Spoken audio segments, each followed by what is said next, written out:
Ladies and gentlemen, good morning.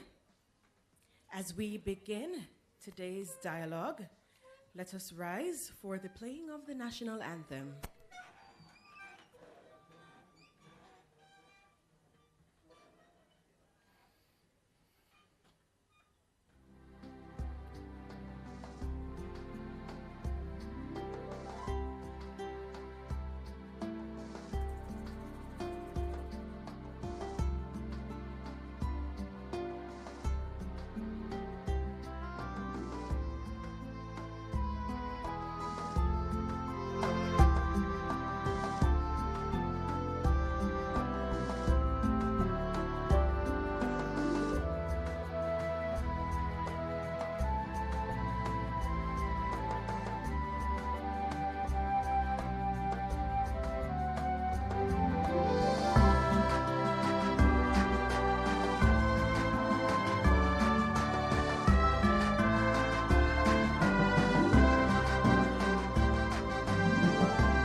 You may be seated.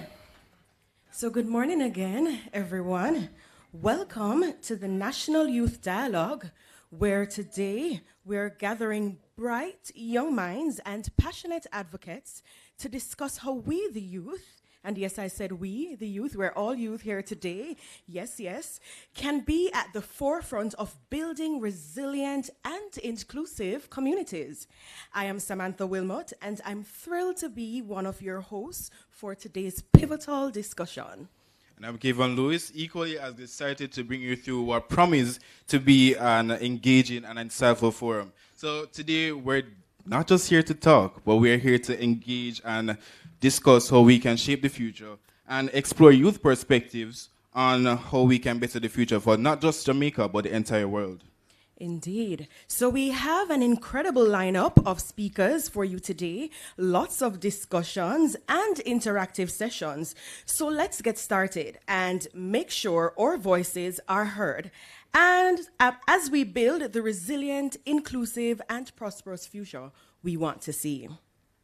We are honored to have with us today Senator the Honorable Kamina Johnson-Smith, Minister of Foreign Affairs and Foreign Trade, the Honorable Marsha Smith, Minister of State in the Ministry of Education and Youth, Mr. Dennis Zulu, United Nations Resident Coordinator for Jamaica, Ambassador Angela Comfort, Undersecretary in the Multilateral Affairs Division in the Ministry of Foreign Affairs and Foreign Trade, Ambassador Brian Wallace, Permanent Representative of Jamaica to the United Nations in New York, who is joining us online. Indeed, and additionally, we want to also acknowledge the presence of heads of UN agencies, funds, and programs, as well as youth leaders and all distinguished guests here with us today. Welcome, everyone. Welcome, everyone. Our theme for today is Let's Be Future Ready, Youth Perspectives on the Future We Want. So I'll repeat that again. Let's be future ready, youth perspectives on the future we want. Kevin, I think we should say it together. Come, let's be future ready. Let's be future ready, youth perspectives on the... No, man, it doesn't sound convincing. We need it on the screen. See it there on the screen. Let's go again together. Let's be... Awesome. They sound ready now. Sound better. Yes. Okay, so this discussion is a critical part of the lead up to the Summit of the Future, which will be held in September 2024, a global gathering that aims to tackle the most pressing challenges of our time. Indeed, and to further set the context, the Summit of the Future is a pivotal global event that seeks to address the most pressing challenges of our time by fostering inclusive, forward-thinking strategies for sustainable development and peace. Instruments like the Declaration on Future Generations and the Pact for the Future are crucial in setting the framework for long-term Just a second. The future for long-term global cooperation, emphasizing the importance of safeguarding the rights and well-being of future generations. Let us further add that it is essential for us as youth to be mindful of and actively engage in these multilateral processes, as the decisions made today will directly impact our future. By participating, young people can ensure that our voices are heard, our rights protected, and that we play a central role in shaping a world that is resilient, inclusive, and just for all. Okay, so to officially kick off our dialogue, let's begin with the welcome remarks from Senator the Honorable Kamina Johnson-Smith, Minister of Foreign Affairs and Foreign Trade. Let's make her welcome.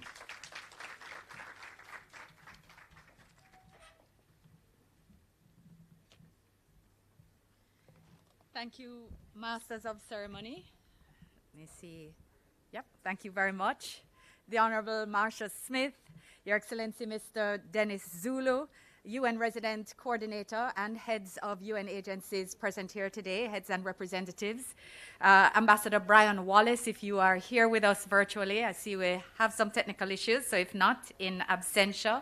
Members of the Ministry of Foreign Affairs and Foreign Trade team, Excellencies, youth leaders in particular, ladies and gentlemen, young and not so young. Good morning and welcome to this morning's National Youth Dialogue being held in the context of the upcoming UN Summit of the Future. First of all, I want to thank you for the youthification of the theme. So we had the basic youth perspectives on the future we want, which takes from the UN theme on the future we want and, you know, puts it in the context of what we need to do, which is listen to our young people. And then you put the action in it, which I love, which is let's be future ready. And I'm so looking forward to hearing the results of the discussions today that are going to be geared at how it is that we in Jamaica are a part of becoming future ready. But in welcoming you, I really want to start by thanking our multilateral affairs team, our team at the Permanent Mission of the United Nations, of Jamaica at the United Nations, and of course the UN multi-country team for working together, and to you young people for coming together at short notice. I know a lot of you are on your summer breaks, so I really do appreciate your making the time to put back on the uniform, to put on the button down, and to be here to discuss the important matters before us. As you would have heard by now, or you would have seen as you started to research this issue, you would know that within the UN system, Jamaica is co-leading the negotiations on the Declaration of Future Generations, together with the Kingdom of the Netherlands. And in this context, the context of these negotiations, that is the part we are playing in preparing for the Summit of the Future. I am so very pleased that we've been able to create this opportunity to listen to the voices of our young people, voices of the present and indeed voices of the future, as we move closer to the 79th session of the UN General Assembly, and more particularly to the Summit of the Future, which will immediately precede it. At 1.8 billion strong, the world's young people collectively form an extremely important stakeholder grouping. And while many globally are marginalized, living in circumstances of war and extreme vulnerability, including famine and other extreme circumstances, young people as a global demographic today are also more empowered than they have ever been before. This as a result of your unparalleled access to education and to information, your grasp of technology and your resourcefulness and resilience, unparalleled as we find ourselves today. We are proud that here in Jamaica and indeed across the world, you and your contemporaries are already participating in national development. The United Nations recognizes that young people must play a more active role in helping to create the world in which we all live and to make it better, to overcome complex crises, which seem to arise every day, to achieve peace, security, justice, climate resilience, and sustainable development for all. I think it bears emphasis, in fact, that your participation, your thoughts, your perspectives are needed more than ever on progress and achievement of the Agenda 2030 for Sustainable Development, in achieving, in short, our SDGs. Jamaica, therefore, commends the UN for developing a youth strategy which prioritizes engagement, participation, and advocacy. The youth strategy within the UN system promotes meaningful and sustainable engagement and partnerships with young people and their organizations, networks, and movements through formal and informal mechanisms. At the Ministerial Foreign Affairs and Foreign Trade, we are pleased to support this work as we continue to try to strengthen, or not to try, but to work to strengthen our tradition of promoting engagement at the youth level. And I'm therefore so pleased that many of you are here, not only listening to these things for the first time, but as seasoned partners, seasoned advocates, and seasoned participants in international youth advocacy. So our dialogue this morning, the focus on youth perspectives on the future we want, is a critical mechanism to help guide preparations which are underway for Jamaica's participation in the Summit of the Future. This summit, as you heard earlier, will bring together heads of government and heads of state with a common goal of international peace and security, supported by a strong multilateral system, a system in which we, as a small country, believe fundamentally as part of our foreign policy. Leaders will discuss achieving sustainable development in spite of the many challenges which face our world. And of course, Jamaica will be participating and advocating in particular on the challenges faced by small island developing states and other developing countries in issues including climate change, climate financing, and financing for development. But as a whole, however, in the broader context of our participation, which, as you heard, is actually focused on a particular document, or responsibility for a particular document while working in the broader scheme, it has been an absolute honor for Jamaica to co-facilitate the intergovernmental process for the Declaration on Future Generations. I really want, even if he's not joined us yet, to commend Ambassador Brian Wallace, our permanent representative to the United Nations, for his diligent stewardship of this matter, and indeed to commend our very small but effective team there in UN, in New York at the UN rather, that has been supporting this undertaking. As we work to meet the difficult challenges of today, it is our duty to also design a future for our young people, for our youth and succeeding generations that is just, sustainable, and equitable. So we must solve the problems that have been created in a way that empowers you to become masters of your own destiny. The government of Jamaica is committed to thinking and acting in the interests of present and future generations and embedding intergenerational dialogue in our current decision-making. And this is why we have done things like establishing the National Youth Advisory Council. It's why when we created the Global Jamaica Diaspora Council, we didn't simply add 2 young people to represent the youth voice on it. We created a Global Jamaica Diaspora Youth Council as well to make sure that the youth agenda could be pursued across all areas of interest to young people. And we also, of course, re-energized the Youth Parliament and even held the all-female sitting of the House of Parliament, which I particularly enjoyed, among other initiatives, which are institutional steps at raising and embedding the voice of young people in nation building. So this dialogue today is another mechanism to allow us to reflect at the summit the needs and the perspectives of younger members of this generation, your needs, your aspirations, even as we also ensure that our decision-making today takes account of the needs and interests of future generations, those not yet born. This is where the thinking now is. What should we be thinking about for future generations? The summit will sign off on the Pact for the Future, which also speaks to strengthening meaningful youth participation at national and international levels.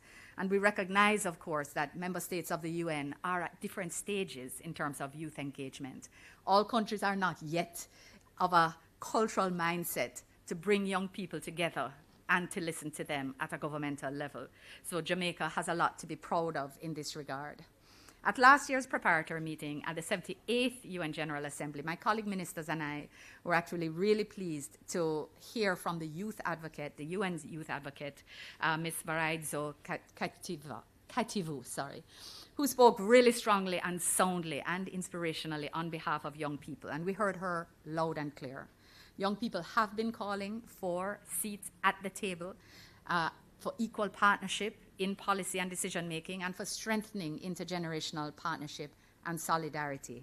So I think as we engage in this process before us today, and as we continue to strengthen how it is we engage, as there's always more work to be done in these areas, we are fully aware that our collective decisions, actions, and even inaction today have an intergenerational multiplier effect. And that awareness is, of course, an important part of policy making. The Ministry of Foreign Affairs and Foreign Trade and the UN Resident Coordinator's Office are, if I can speak on your behalf, just on this particular sentence, to say that we are really, really happy to be here to facilitate your views and input towards the implementation of the summit's Pact for the Future and the Declaration on Future Generations. So we encourage you through this dialogue and otherwise to take full advantage of the opportunity to have your voices heard.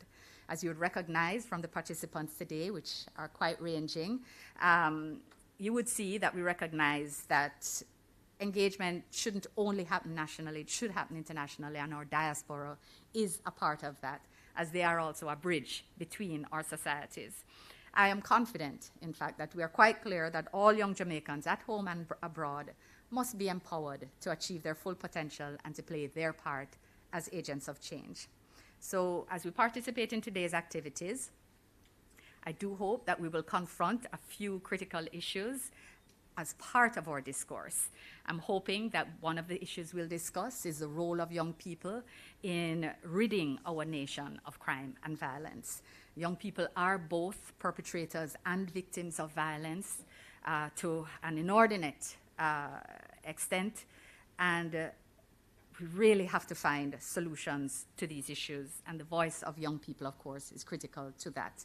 Climate change, indisputably clear and present danger to small island developing states such as ours. We are all impacted. What are your views on our solutions? How do we work together more effectively?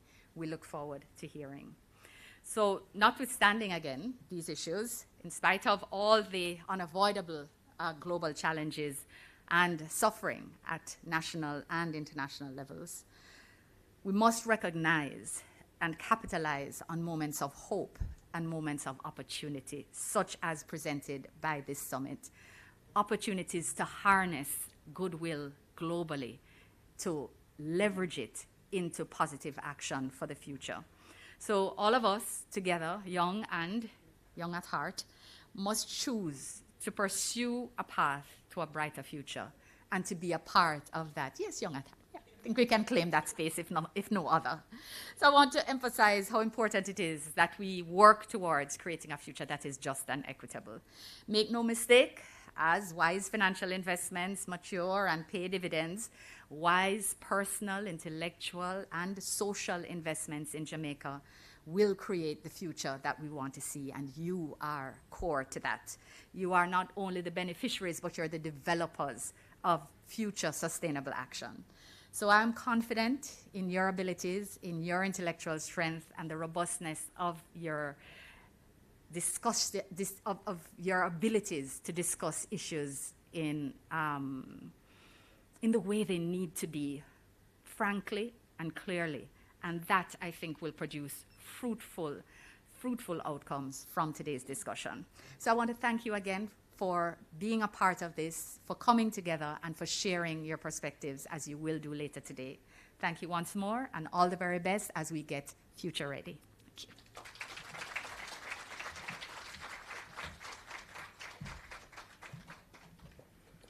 Thank you, Minister Johnson-Smith. And now we'll hear from Mr. Dennis Zulu, the United Nations Resident Coordinator for Jamaica. Let's make him welcome.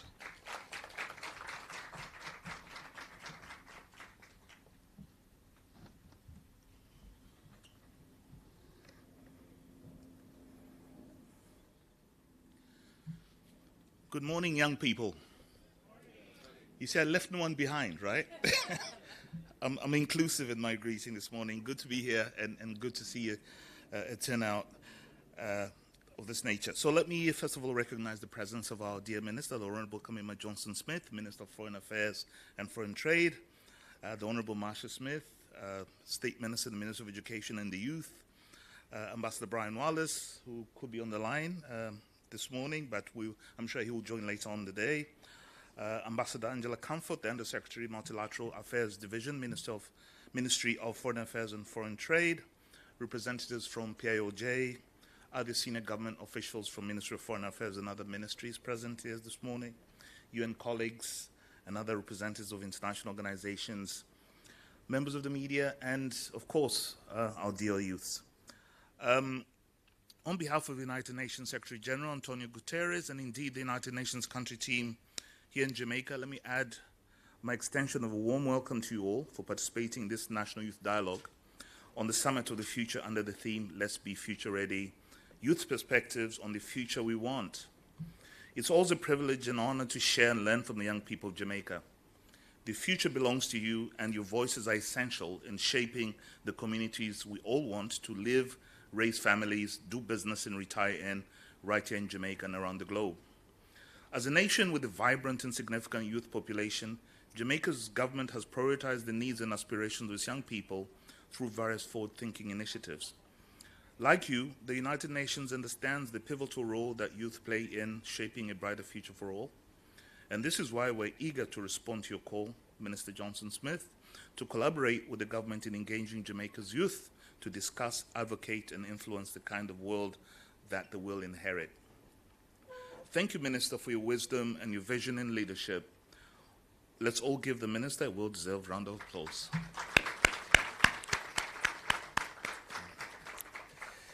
Jamaica's strong commitment to multilateralism and its active role within the United Nations is well established and well acknowledged. It comes as no surprise that Jamaica, alongside the Netherlands, have been co-chairing the intergovernmental consultations, which will lead to the global declaration on the future generations. This important declaration is set to be adopted by member states at this year's Summit of the Future, where we'll once again come together to reflect, decide, and take decisive actions to press gas on the Sustainable Development Goals. I'm happy that we'll delve into the declaration today, and if you have not read it, you better do so. Thank you to Jamaica's leadership. This document upholds the rights of future generations to inherit a healthy planet, a peaceful world, and the opportunities to lead fulfilling lives. And this declaration is more than just words, it's a call to action. The world today faces many challenges: climate change, poverty, inequality. This challenge can seem overwhelming, but I want you to know that you are not powerless to make a difference. In fact, you're the generation that will define the future. This is why it is also important for us to hear from you today. I invite your full participation as we prepare ourselves for conversations in the Summit of the Future this September. And this will not just be a one-off conversation, friends. The United Nations and its partners are actively engaged with their youth networks globally, Jamaica being no exception. We hear your voices, and we've connected with you through our partnership forums and conferences across various agencies. We've listened to your messages during the International Youth Day this week and are gathering your insights through the U Report. Our United Nations Youth Focal Points are embedded within many of your networks, associations, and working groups. And we've heard so far that, and you need to affirm to this and tell me whether that's true or not, you want us to bring better work together to promote peace, security, human rights for all, especially our children. Is that true? All right. We want greater involvement in decision-making because your voices and perspectives are essential in shaping the future. Is that so? Right. I need to hear it louder, okay? You want us to increase investments in education, health, social protection, leaving no one behind. Is that correct? Yes. Great. And perhaps more importantly, we've learned that you want to work with us to protect the environment and the natural resources and build a resilient country that can better withstand shocks in natural disasters, Hurricane Bell, for instance. Is that the future you envision? Yes. Good. And we recognize that truly we're borrowing this planet from you, and we have a responsibility to leave it in good condition. True? Yes. Okay. We therefore take this responsibility very seriously, which is why the United Nations in Jamaica adopted a Youth Engagement Action Plan to ensure that Jamaica's young people are not just in the front passenger seat, but you are the drivers moving us towards a resilient and sustainable development.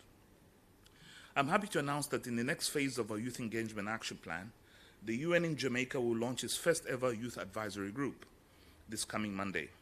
This is another step in ensuring youth are at the table. Stay tuned to the website and social media for the details on how to apply. Friends, young people, colleagues, we are facing unprecedented challenges. Just this week, as we continue to recover from the devastation of Hurricane Beryl, our nation was shaken by tragic shootings and the loss of several lives, including children and young people in Clarendon. I want to use this forum to join all well-thinking Jamaicans in condemning this heinous attack on civility and morality, and reiterate to you, Honourable Minister, that the United Nations stands with the people of Jamaica in lending our resources and expertise to eliminating the scourge of violence that would seek to invoke fear and terror in our people. Young people, I say to you, stay strong, keep raising your voices, keep sharing your ideas, hold on to your optimism as we work together to create a better future for everyone.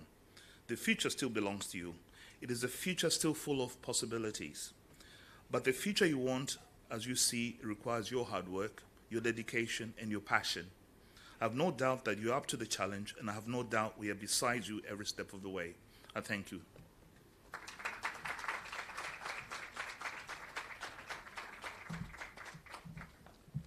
Thank you, Mr. Zulu. Please help me welcome the Honorable Marsha Smith, Minister of State from the Ministry of Education and Youth.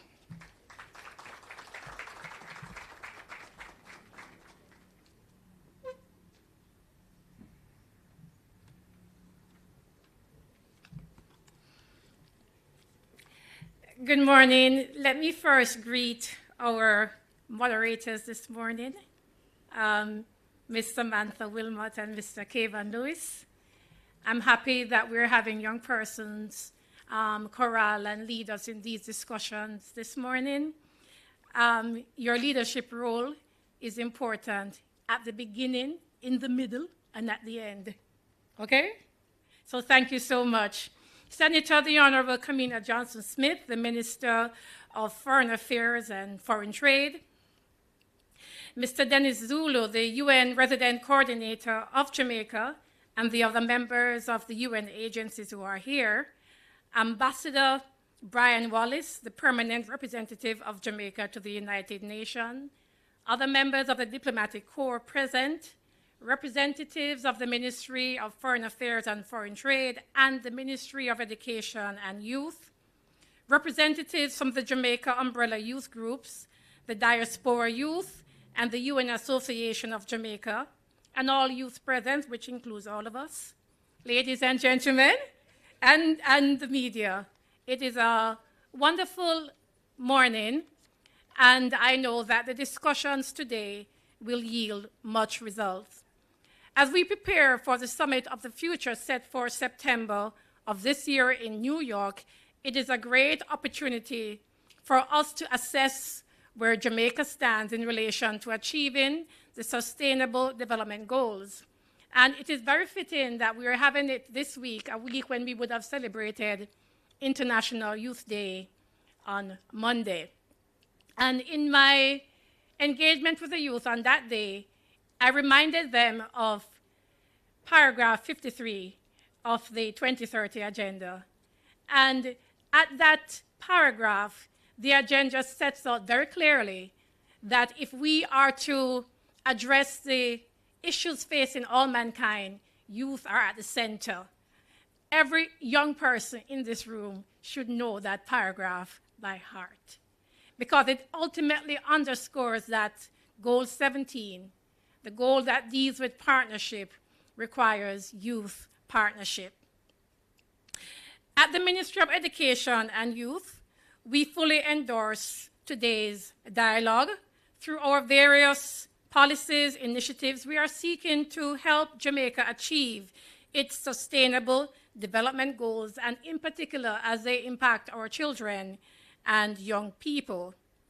We certainly expect that as our young people engage in academia, civil society, the UN system, that you will all develop a better appreciation for the linkages between the different stakeholder groups and sharpen your own perspective on how you can influence national, regional, and global policies in relation to the environment, social and economic policies that affect our sustainable goals.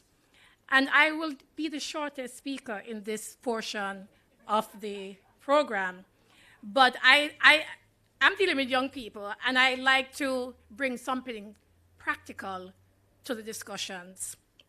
So this is my recommendation to you young people as you go through the course of the day.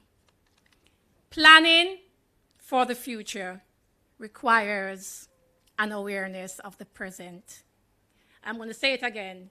If we are to plan for the future, we must be aware of the present. And I hope that while we have this discussion, that you will arm yourself with the knowledge of what is taking place in your country. That means that when the discussions are happening later on, I expect persons to make reference to the national budget, to see how it is that the government has mainstreamed youth issues through financing of the various programs that target young persons. A discussion relating to the youth without a discussion relating to how the country is run from a government perspective in terms of financing will be an incomplete discussion. That's my first recommendation. My second recommendation, as you have these discussions, you need to have a full awareness as to the NGO landscape. You hear PPP all the time being said. Issues relating to youth are issues that everyone has a concern about. And the thrust and the initiatives do not only come from the government, they come from non-governmental organizations. So you must have an awareness as to what is the register of NGOs that the Office of the Companies Office has. What does the Department of Cooperatives and Friendly Societies have to say as to the register of the various societies and groups that have at their mandate youth-related initiatives? So that's my bit of advice for you, that discuss it all, but put it against the awareness of what is actually happening in the environment. Thank you.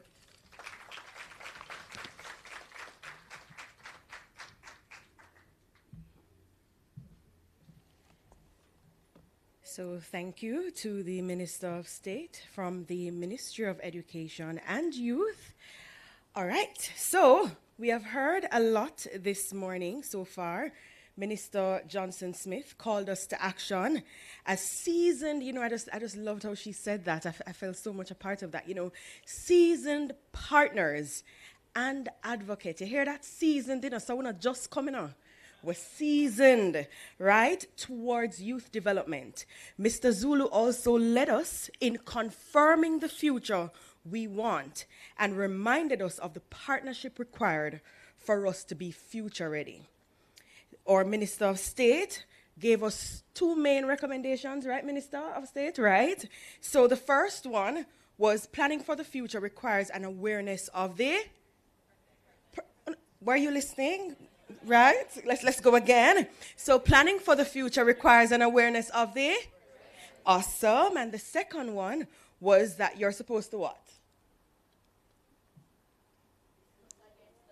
Right, and have full awareness as to the NGO landscape. So we just want to thank them all, and I'm sure that we all feel welcome from that. Thank you so much. All right, so now we move on with the program, and we will go to the launch of the U report consultation, read the Declaration on the Future Generation. Now this session will be led by Olga Isaza, UNICEF Jamaica representative, and Rihanna Robinson, UNICEF Youth Council member, who will share how they have used the consultative process with children and youth to inform policies and programs in Jamaica, and how this same process will be used to enrich Jamaica's position for the summit of the future. They will also launch the youth consultation process through the U Report. Please welcome them.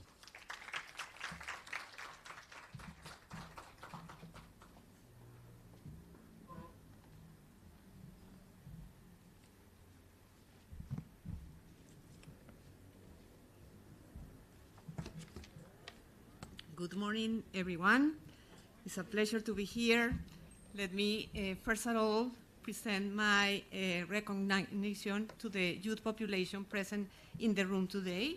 And of course, let me acknowledge the presence of the Senator, the Honorable Kamina Johnson-Smith, Minister of Foreign Affairs and Foreign Trade, dear Mr. Dennis Zulu, our United Nations Representative Resident Coordinator, the Honorable Marsha Smith, Minister of State in the Ministry of Education and Youth, the Honorable Ambassador Brian Wallens, Permanent Representative of Jamaica to the UN, distinguished guests, and of course, teams from the various organizations present. What kind of future do our children, adolescents, and young people want? How do we build that future today? Who needs to come together to make it happen? Those are the fundamental questions we want to address today. 35 years ago, as humanity, we recognized that children have the right to express their opinion and that we have the obligation to take their opinion into account in all aspects that affect them. By signing the Convention of the Right of the Child, Jamaica committed to honoring that promises. And that's why we are here today. The draft declaration on future generations that concern us today keeps that promises alive. It recognizes that children and young people are agents of change and that intergenerational dialogue and engagement, including with children, young people, and all persons, is needed and should be taken into account in policy and decision-making processes to safeguard the needs and interests of future generations. Creating participatory and deliberative society where opinions can be expressed, consent, and dissent in a framework of respect and appreciation for differences is what maintains and nurtures democracy. However, generating conditions for genuine participation is not always easy. That's why, from the United Nations, we are supporting the government's initiative to conduct this consultation with adolescents and young people in Jamaica through today's Person Dialogue and through U-Report. U-Report is a UN-led digital platform designed to empower young people by giving them a voice on issues that affect them. Operating in more than 90 countries, U-Report engaged more than 14 million young individuals known as U-Reporters, who participate in polls and discussion on different topics that affect their lives. In Jamaica, we have 14,000 U-Reporters. This platform uses SMS and mobile technology to ensure that people with and without internet access can be heard in real time. The U-Report poll we are launching today will provide the government and different organizations with immediate insight into the concerns and needs of youth. It will help ensure that international and national policies for children, adolescents, and youth are more aligned with their realities. It will also help raise awareness about critical social issues, promote and inform public dialogue among peers and stakeholders, and inform the international dialogue during the Summit of the Future. But one of the characteristics of your report that I want to highlight today is that this platform is not only for adolescents and young people, but is designed and led by them. Let me hand over to Rihanna to share more about the experience being part of your report, as well as some of the tangible results we have seen when we stop and listen to their voices. You will also hear how you can participate and help others to participate in the U Report poll we are launching today. Rihanna, the floor is yours. Thank you, Olga. As a member of the U-Report Youth Council, we're not only U-Reporters who engage with the platform, but we play a part in a greater team of youth advocates who support UNICEF by providing a youth perspective on rights-based issues which impact children and youth, as well as assisting with the management of the platform. The U-Report platform, as Olga rightfully mentioned, is not only for youth, but it is co-designed and led by youth, where we garner the youth opinion on issues we are faced with and use that information to drive change, to inform policy, and to generate meaningful solutions at the national, regional, and international level. These perspectives and opinions have been used to implement several services and policies requested by young people in response to the issues highlighted. These services include the UMatter chat line, which is our text-based 24-hour anonymous mental health chat line, which was born out of a 2018 mental health poll, which highlighted how stigma and other issues surrounding mental health have impacted youth, highlighting the need for support, as 53% of youth indicated that they have considered suicide. Secondly, the Fundu platform, which is a chatbot which provides youth with 21st century skills to assist with job procurement and individual growth and development. This platform was informed and co-designed by a U-Report poll, which showed that 53% of young people had never received any useful training in life skills associated with employment, like resume writing and how to conduct themselves in an interview. U-Report polls have also been used to shape national policies, ensuring that the critical perspective of youth is included at even the highest levels, such as our national school nutrition policy, where a resounding 95% of responses were in favor of the government prioritizing proper nutrition in schools through regulation, as well as the constitutional reform poll, where 71% of youth respondents were in favor of Jamaica becoming a republic, which was used to inform the reports coming out of the Constitutional Reform Committee. Whilst it is that we have come a far way with youth participation in Jamaica, it is clear that we still have ways to go. Services like U-Report receive different kinds of input from youth regarding a vast cross-section of issues, and we work aside youth to bolster our participation rights whilst meeting our needs towards a better future. I will now hand over back to Olga. No, just to say that Jamaica has great examples on how children and youth participation has led to tangible actions for children and youth, as we have heard. So now we have a new U-Report poll, which is being launched today. As I said at the beginning, its purpose is to collect your perspective about what kind of future do you want, how do we build that future since today, who needs to come together to make it happen. So please share your perspective and help us disseminate the poll so that others can be heard. As you all know, your voice for us really matters. So, and it can make really the difference in shaping the future that you deserve. So now we are going to see how it looks like. Yes, so thank you, Olga. So we'd like every person in this room and those joining online, every young person between the ages of 13 to 29, to participate in taking this poll. And the good news is that we have prizes. So, you know, we need to complete that poll. So to participate, as you'll see on the screens, you will need to send the word future to the U-Report number, which is 876-838-4897. And I'll read that again just for ease of access. 876-838-4897.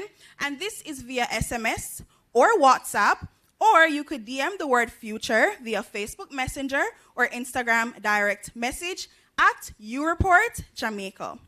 If you have not registered for UReport, meaning that you're not a UReporter, which I hope that's not the case, but if you have not yet registered, you will be prompted to do so at first. So you know what that means. The persons who are already registered, they're already 1 foot ahead of you in getting the prize because they'll already be doing the poll when you're registering. All right, so bear that in mind as well.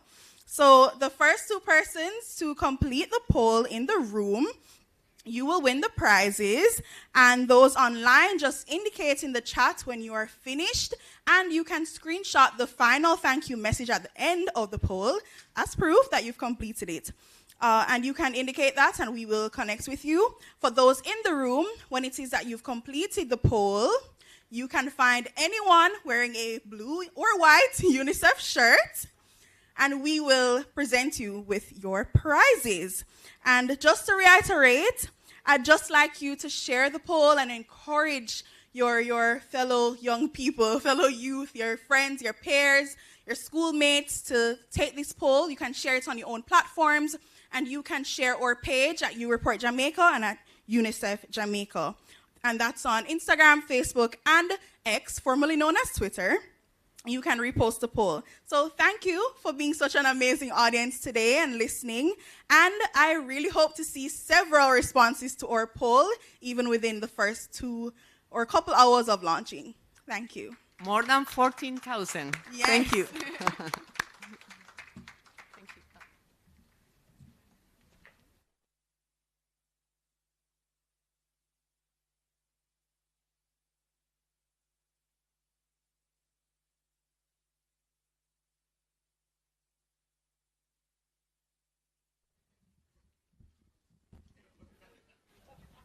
All right, so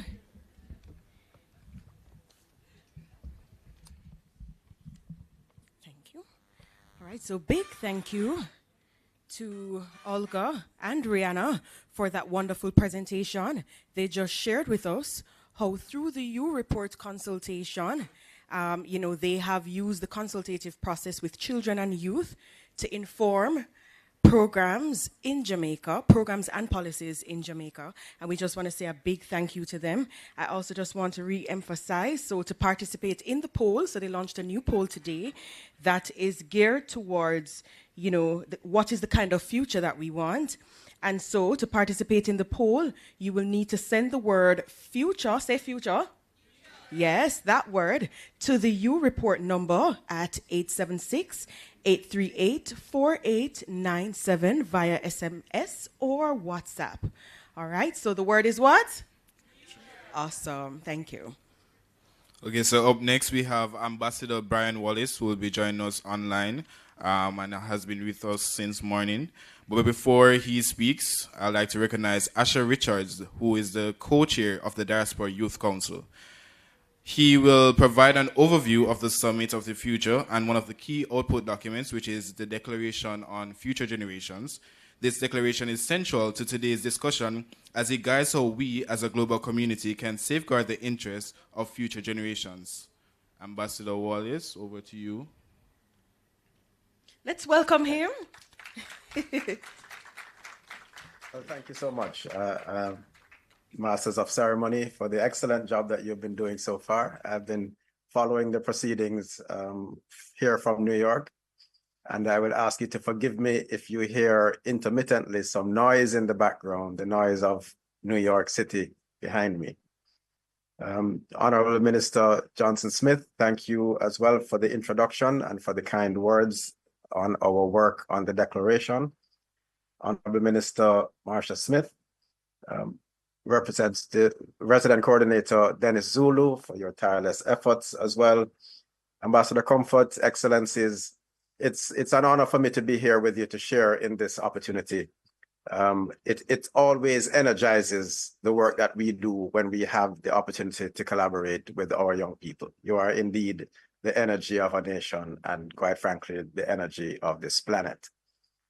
I wanted to take some time to just frame how we got to where we are leading into the Summit of the Future and its outcome documents, a little bit of the background, a little bit of the history, so that we have a full understanding of what it is that we are charged to do. So, in a political declaration commemorating the 75th anniversary of the United Nations in 2021, member states committed to a set of 12 overarching priorities to promote sustainability for the planet, its protection and preservation for future generations, with a request to the Secretary General to provide recommendations to address current and future global challenges. The priorities include leaving no one behind, protecting our planet, promoting peace and preventing conflict, abiding by international law, placing women and girls at the center, building trust, improving digital cooperation, upgrading the UN, ensuring sustainable financing, boosting partnerships, listening to and involving youth, and being prepared for global shocks. So the Secretary General presented the Our Common Agenda, or OCA, report, which was aimed at turbocharging the implementation of the Sustainable Development Goals in response to the request emanating from the UN 75 Declaration. The OCA report called for a summit of the future to forge a new global consensus to tackle current challenges and prepare for opportunities for the future. The Summit of the Future is therefore viewed as a once-in-a-generation opportunity to enhance cooperation on challenges and address gaps in global governance, to reaffirm existing commitments and advance a multilateral system that is better positioned to impact the lives of all people. The 12 commitments in the 75 Declaration constitute the scope for the Summit of the Future. And just as background, the Secretary General also published several policy briefs to present to member states some guidance, some scientific and evidence-based analysis on the proposals contained in the OCA. So on to the Pact for the Future and its annexes. As Minister Johnson-Smith mentioned, the summit will be held in September under the theme Summit of the Future, Multilateral Solutions for a Better Tomorrow. And heads of state and government will adopt, hopefully, a concise, action-oriented outcome document entitled A Pact for the Future. The scope of issues in the Pact are covered in 5 chapters. First, on sustainable development and financing for development. Second chapter is on international peace and security. The third chapter is on science, technology, innovation, and digital cooperation. The fourth chapter is on youth and future generations. And finally, a 5th chapter on transforming global governance. There will be 2 annexes to the Pact for the Future: the Global Digital Compact and the Declaration on Future Generations. All 3 documents will be intergovernmentally negotiated in separate and discrete processes. The Pact is expected to be agreed in advance by consensus through an intergovernmental negotiation process led by the permanent representatives of Germany and Namibia. The permanent representatives of Sweden and Rwanda, who was later replaced by the permanent representative of Zambia, were appointed to co-facilitate the negotiations on the Global Digital Compact. This GDC is the first of its kind and is intended to take stock of developments in digital technology over the past 2 decades, including artificial intelligence, and to reflect agreement on the vision of digital technology as an enabler of development while promoting the responsible use of technology. In the case of the Declaration on Future Generations, the permanent representatives of Fiji and the Kingdom of the Netherlands were initially appointed as co-facilitators for this process, with a view to focusing on the impact of decisions today and how long-term commitments by member states can contribute to the legacy for future generations. As permanent representative of Jamaica, I was appointed as co-facilitator in February of last year when the ambassador of Fiji demitted office. Following my appointment, we led a series of informal dialogues and briefings and consultations to sensitize member states about the importance of thinking and acting in the interests of future generations and the residual impact and consequences of long-term decision-making. This culminated these consultations, which involved a wide cross-section of member states, civil society, NGOs, youth, children, UN agencies, academia, and the private sector. This process culminated in the crafting of an issues paper in July of 2023, which set out some guiding principles, the key morals and values that we figured needed to be entrenched in governance, and which now form the foundation on which the Declaration on Future Generations has been developed.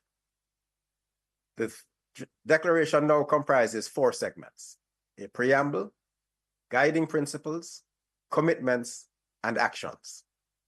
The first 3 segments are aligned with the 4 pillars of the United Nations: peace and security, human rights, development, and the rule of law. The preamble outlines collective responsibility, affirming commitments to previous agreements and emphasizing the intergenerational impact of present actions. It highlights the need for intergenerational dialogue, investment in sustainable peace and prosperity, and acknowledges the complex challenges faced by current generations. Furthermore, it underscores the importance of a resilient multilateral system and defines future generations as those not yet born, but who will inherit the planet, stressing the necessity of considering their interests in decision-making processes. The guiding principles emphasize the overarching elements which are imperative for present generations to act in a manner that safeguards the interests of future generations. These principles include promoting international peace and security, upholding fundamental human rights for all without discrimination of any form, and ensuring the rights of future generations to thrive in sustainable development by addressing poverty, hunger, and inequality. Additionally, creating and maintaining a sustainable environment is prioritized, as well as the importance of an inclusive multilateral system for enhancing cooperation and creating a more equal, resilient, and sustainable world. Anchored by the guiding principles, the commitments pledge to promote peaceful and inclusive societies while addressing inequalities, empowering women, and eliminating discrimination. Cultural diversity is honored, and sustainable development strategies are emphasized to meet present needs without compromising the future. Action on environmental challenges is also prioritized alongside cooperation on education, healthcare, and demographic realities to secure the interests of both present and future generations. The actions segment, most notably, speaks to the tools required to ensure the implementation, the institutionalization, and the monitoring of the commitments, including through leveraging science, data, and strategic foresight for long-term evidence-based planning and developing sustainable practices. This also includes ensuring access to knowledge, investing in capacity building to address future global shocks, as well as adopting cross-sectoral approaches in policy development. Also included is the formation of partnerships with relevant stakeholders to share best practices and innovative ideas, and equipping the multilateral system to support long-term and intergenerational thinking, while at the same time fostering a future-oriented United Nations system to promote science-based sustainable decision-making. Finally, recognizing the important advisory and advocacy role of the United Nations with respect to future generations, the Secretary General's proposal to appoint a special envoy for future generations to support the implementation of the declaration is taken account of in the draft text. The declaration also reflects the member states' proposal to convene a high-level meeting in the 83rd session of the UN General Assembly, that is 2028 to 2029, to provide updates on the actions undertaken to safeguard the needs and interests of future generations. The proposal was also made for the United Nations Secretary General to report on the implementation of the declaration. So what are the next steps? This is what I've just outlined is the text that is currently before member states for consideration. Each of the outcomes for the Summit of the Future is at a critical stage of the intergovernmental negotiations as we work to finalizing the documents by the end of August. Following the round of discussions held over the past 2 weeks on the Pact for the Future, the co-facilitators will issue a third version of that text, hopefully within the next week or so, and that will then be subject to further negotiations. On the Global Digital Compact, there has been no consensus to date among member states on the Rev 3, that's the third revised version. And so negotiations on that will continue on Monday, 19th of August coming. Hopefully, they will be able to arrive at some compromise positions then. As it relates to our process, the Declaration on Future Generations, the intergovernmental negotiations ended on the 19th of July. The revised version of the text was placed on the silence procedure on Tuesday of this week, and that silence procedure ends at 4 p.m. New York time today. So myself and my team here and the team from the Kingdom of the Netherlands are waiting with bated breath to see what member states think of our document that we have placed on the silence. We expect that there will be some challenges in arriving at consensus, and these challenges are going to reflect the long-standing positions of member states within the UN context. And these challenges are consistent across the 3 negotiation processes. Some of these challenges, which constitute the greatest divergence, include human rights, gender equality, and issues related to development, migration, and the environment. Notwithstanding, we are hopeful that the United Nations will come together at this pivotal moment in multilateralism.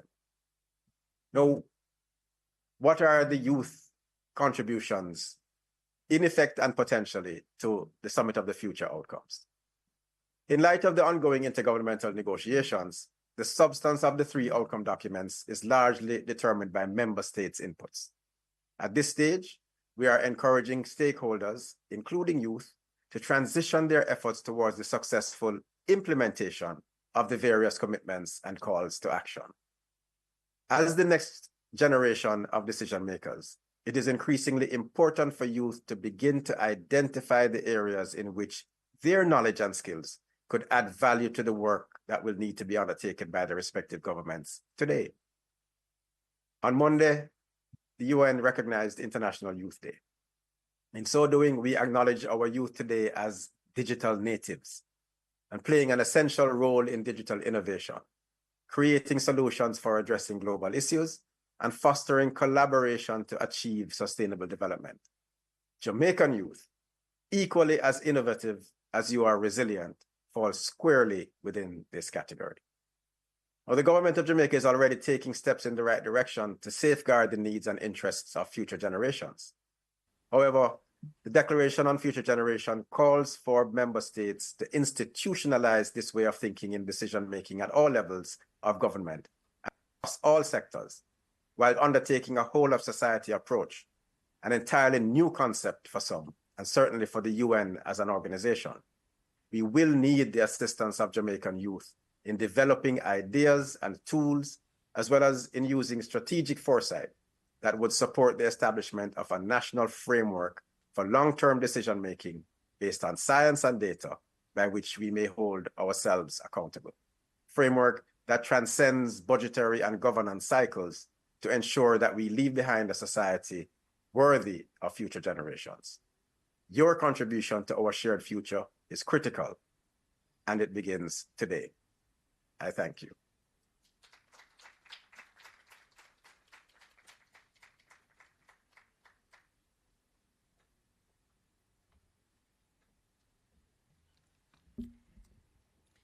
Ladies and gentlemen, please give Ambassador Wallace another round of applause. Amazing work. Thank you so much, Ambassador Wallace.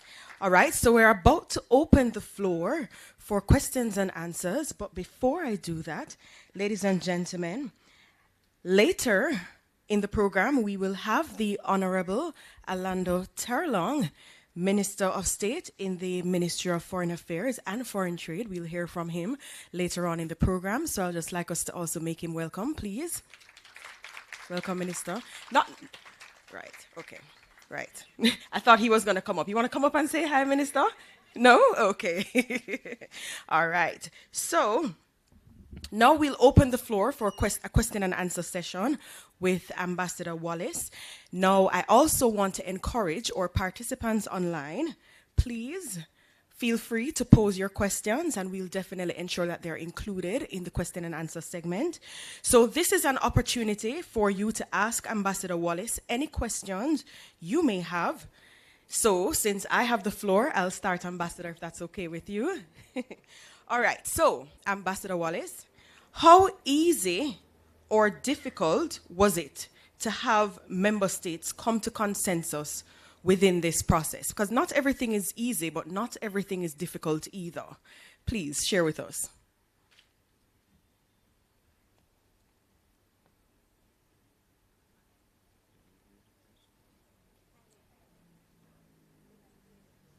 Okay. Thank you. Thank you for that question. The very short answer is that nothing in multilateralism today is easy. We operate in a very challenging international environment where discussions that you would think would result in very obvious outcomes because we have a shared humanity are often placed in a context of geopolitical positioning. And so nothing is easy. And it has been a difficult process. It continues to be a difficult process. We have begun to receive feedback on our process leading into the close of the silence procedure at 4 o'clock today. And we fully anticipate that we will still have some work left to do to achieve consensus. The intergovernmental negotiations in the room have been challenging, and we have had to try to strike a balance between the interests of 193 member states to reflect consensus in one document that must serve us well into the future. I have to say that because this is such a future-oriented document, it has been somewhat easier for us to channel energies towards consensus because we are casting such a long-term view. It's hard to disagree that future generations, our great-great-grandchildren, need to have a planet that is free of the challenges that we face now of climate change, that is peaceful, that is prosperous, that provides opportunities for all. So it has been challenging, but it has been an interesting exercise in pulling out all of the skills of diplomacy at our disposal. And we are hopeful that we will have a robust and action-oriented and an ambitious, but yet concise declaration that our heads of government and heads of state will adopt in September.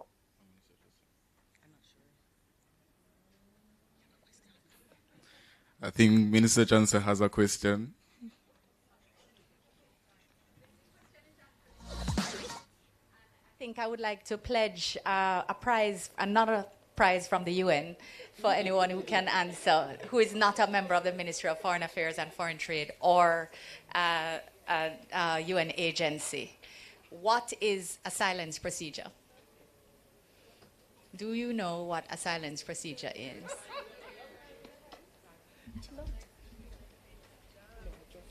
So essentially a silence procedure is that window. So I'm Tavoy Barrett. I'm from the Jamaica Youth Advocacy Network. Silence procedure is that window in which the member states would have time to review, in this case, the declaration on future generations. So they'd have some time to review the declaration and then raise any objections that they have before, objections or questions before casting their vote.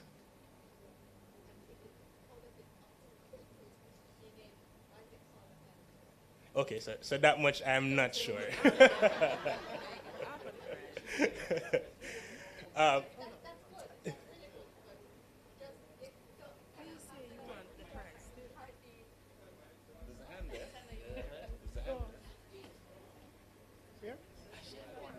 No, about debates. Oh. What's that?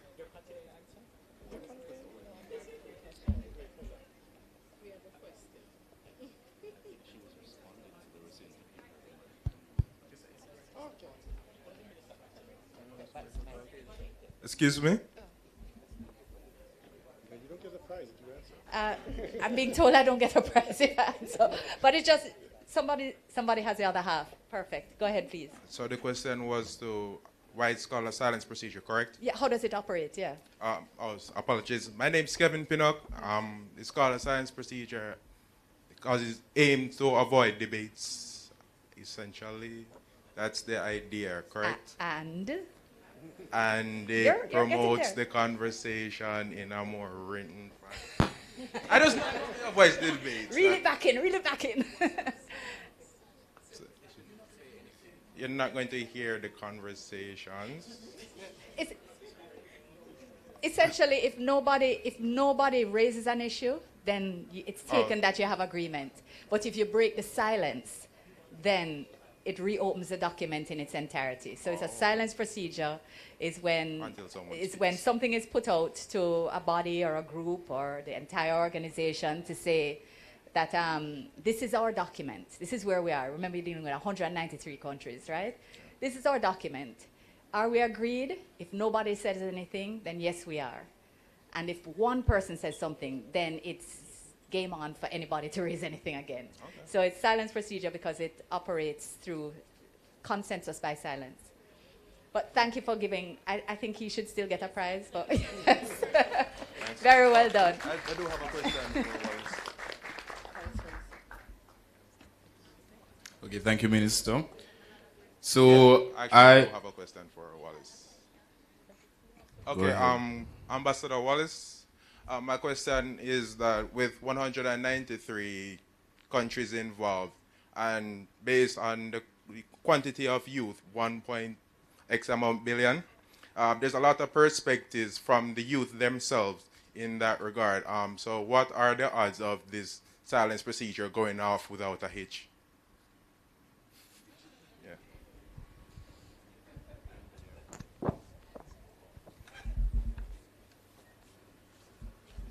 Ambassador?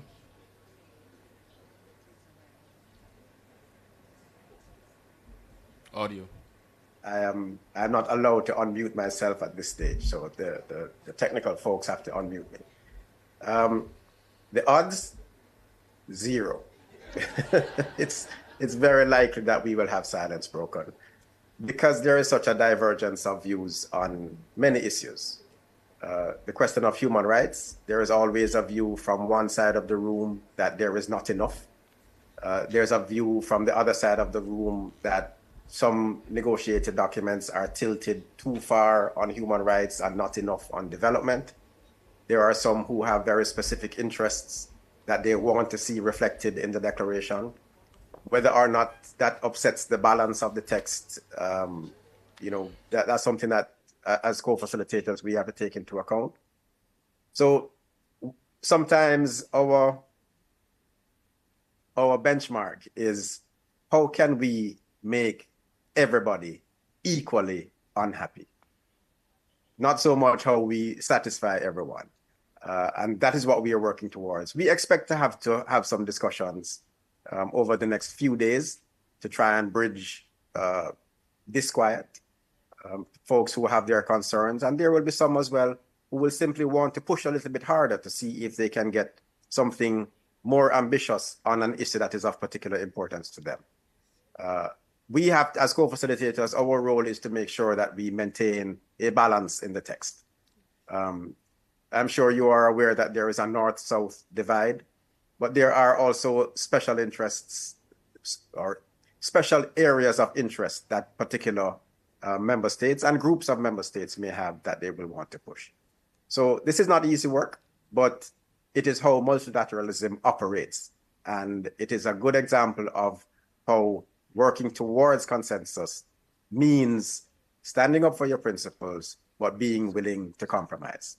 And that is what we expect at the end of the day, all 193 member states to do, so that we have a document that is worthy of future generations. Okay, thank you, Ambassador Wallace. We'll take one more question from the audience. Okay. Please stand. Please stand. Ambassador Wallace, on the topic of this conference, Summit of the Future, what are some opportunities available out there for the youth, or especially the disadvantaged youth to transform their lives? That's an amazing question. Multilateralism, as was said earlier, has opened up tremendously in the last several years with an emphasis on youth participation. There's a UN Youth Office, there's a UN envoy, the Secretary General's envoy on youth, and there's an Assistant Secretary General who has been appointed to run the Youth Office. So there are opportunities and pathways for engagement with the youth through the institution of the UN itself. For our process, we made sure to engage with youth broadly during our discussions with civil society. Now, bearing in mind that this is primarily a member state and intergovernmental negotiation process, we did seek to consult broadly with all of civil society, including, as I said earlier, youth, academia, private sector, NGOs, CSOs, etc.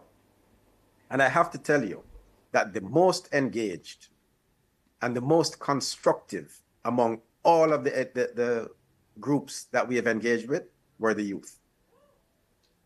And that continues to be true as we live and breathe today. So congratulations to you for the engagement.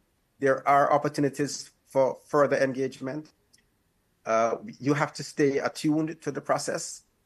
There is a lot of information available on the UN website. If there are opportunities that you think through your own local NGOs or groupings, you can work through the country team to seek opportunities to reach, or you can reach out to the Ministry of Foreign Affairs to see whether there is scope for us to help you to bridge gaps, to open doors, etc. So be optimistic about the pathways for engagement among youth to be critical agents of change and to be critical participants in decision-making going forward. Okay. One more question from the audience. Last one. Ambassador, what role do you see Jamaica playing on the global stage in advocating for the adoption and implementation of the Declaration of Future Generations, particularly in addressing climate change and ensuring intergenerational equity? Well, this is the role that we have been playing since my appointment as co-facilitator.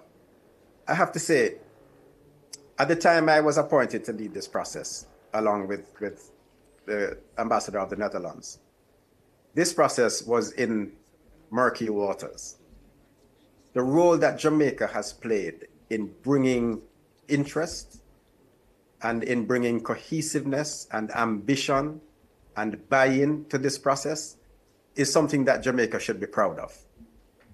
We have leveraged our political capital, the value that other member states see in Jamaica's leadership on this process, to help to bring compromise into the room, to bring ambition into the room, and to bring energy into the room.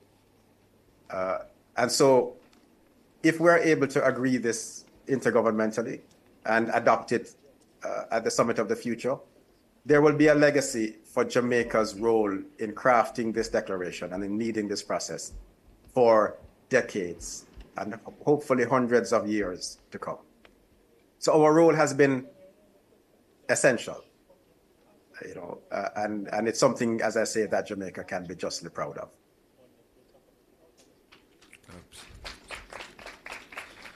Okay. All right, so I've had the pleasure of, meeting Ambassador Wallace twice in New York, and I recall him telling us his journey coming out of a rural community and now representing us on the global stage. So as you give your closing remarks, Ambassador, my question to you is, what are your call to action for the young people here today, including myself, as to how we can advance Jamaica and leverage the partnership with international organizations as well as contribute to the long-term development, and also using the principles from the declaration to create tangible and actionable steps? What a fantastic question. And this is what we're doing here today is an integral part of the answer to that question. Stay engaged. The Declaration on Future Generations is 5 pages. It is not a very long document that is filled with all kinds of UN language that is hard to understand. Very straightforward. It's structured in a way that gives very clear guidance on what we need to do as a globe. So stay engaged. The implementation of this declaration is going to come through governments, through multilateral institutions, and the pathways that we discussed earlier for youth to play their role in the international institutions is there. Pay attention to it. Follow the websites, follow the discussions, look for opportunities to join on calls like these. Follow what we are doing at the Permanent Mission and at the Ministry of Foreign Affairs. Undoubtedly, the government itself as a whole is going to have to take a look at the entire Pact for the Future documentation once it's agreed in September to see how to go ahead with implementation. And the Declaration on Future Generations is going to be no small part of that. So there will be pathways for engagement going forward, especially after adoption in September. Thank you, Ambassador. All right, so Ambassador Wallace, I don't know if your response was your closing remarks, or do you have a few sentences that you would like to share with us to close out? But just to say thank you so much and for continuing to provide the hope, the energy, that impetus that keeps us rolling along even when we meet challenges, knowing that you are behind us, knowing the energy that you have, the boundless optimism that comes from the young. We will work hard. We will leave no stone unturned to ensure that your future is secure, that the actions that we take today do not compromise the foundations on which you can build a life of prosperity, of peace, and of sustainability for you and for future generations. So thank you so much for allowing me to be a part of this process. Thank you so much, Ambassador Wallace. Thank you so much. You have been so insightful, and we truly appreciate the information that you have shared, and want to thank you for not only taking the time out to, engage us today, but we also want to thank you for your leadership on behalf of Jamaica in this multilateral process. Thank you so much. So we heard him say we must have the hope and the energy. Ladies and gentlemen, is the hope and energy in this room? No, man, it don't sound so. Is the hope and energy in this room? All right, so I love how we're sounding so energized. I just want to encourage you that if you're sharing thoughts on our engagement today, please remember to use the hashtag either on Instagram or X, formerly known as Twitter. The hashtag is FutureReadyJA. All right, so if you're writing, especially about what Ambassador Wallace just said and so forth, if you're taking pictures and that kind of thing, be sure to, get us in on it using the hashtag FutureReadyJA. Okay, so it's now time for a giveaway. So I have a question, all right? And the first person, you're going to have to help me to identify who the first person is. Okay, so the first person who raises their hand with the correct answer, and you're not going to shout it out, you're going to wait to be acknowledged, all right? So here's the question. Along with Jamaica, which other country served as co-facilitator leading intergovernmental process for the Declaration on Future Generations? I wonder if I should make you do it, because you win something already. Yeah? Is there another hand? Did you win something already? No, you just participated, don't you? You be okay with giving her a try? Yes? Oh, that's so sweet of you. All right, so tell us your name and you can share the answer. Okay, my name is Sarai Matandara Clark. I think the answer is the Netherlands. Yes, you are correct. Clap her. Yes, man, she was listening. Congratulations. Okay, so before we move into the next segment, I'd like to take the time to big up our youth organizations that are here with us today. So now over to my right, we have Jamaica Prefects Association. Give them a round of applause. We have NSSU, which is the National Secondary Students Council. Over to my left, I see Jamaica Youth Advocacy Network. And my dear friend down there from Hillel Academy. I don't know if I'm missing any other youth organization. I know that the Jamaica Diaspora Youth Council is here with us online. And I think we have the Caribbean Regional Youth Council as well, our representative. So just big them up. One last round of applause. Okay, so I hope everyone is all energized and ready for our next discussion, because we're about to dive into a critical conversation that's central to our theme today: fostering peace, inclusion, youth-centered approaches for building resilient communities.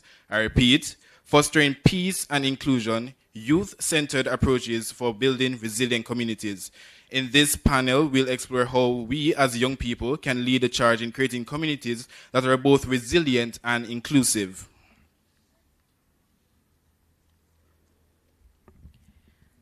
All right, so I'll be facilitating this discussion where we'll hear from brilliant minds who are actively working in this space, bringing both local and international perspectives. They're poised to share unique perspectives and experiences when we speak of youth rights, social resilience, and community inclusion. So, without further ado, I will introduce our panelists. So, help me to welcome Shanique Bowden. She is the Executive Director of Jamaica Youth Advocacy Network. Oh, we're almost, yeah, love that. Welcome, Shanique. She got the memo. She did indeed. All right, so also help me to welcome Jamaro Marville. He's the Program Analyst at UNDP. So we also welcome Asha Richards, co-chair of the Diaspora Youth Council, and she will be joining us online via Zoom. Welcome her. Yes. And we will also be joined by O'Dane Brooks. He is our CARICOM Youth Ambassador. So our discussion is, you may be seated. So our discussion will center on the Declaration on Future Generation and will be deeply rooted in the guiding principles of the Convention on the Rights of the Child, CRC, and the Universal Declaration of Human Rights, UDHR. We aim to explore innovative and effective strategies for empowering youth as agents of peace and inclusion, ensuring their voices are heard and their rights are protected in the development of resilient communities. Say resilient communities. Say it stronger than that, man. Yes, awesome. So while the CRC and UDHR may not explicitly focus on sustainable cities or communities, many of their articles and principles can be interpreted to support the creation of sustainable youth-friendly environments. These principles include the right to the highest attainable standard of health that supports physical, mental, spiritual, moral, and social development, the right to rest and leisure, to engage in age-appropriate play and recreational activities, the right to express views freely, and the need to address inequality by ensuring equal access to resources, opportunities, and a safe environment. With this foundation, let's embark on a rich dialogue, ladies and gentlemen, guided by thought-provoking questions to uncover actionable insights and foster collaborative spirit towards building a better future for all. Are we ready? Are we ready? Yeah? We want to hear what I'm going to say? Yeah? All right. So, oh, you're going to give me a seat? Love that. Thank you.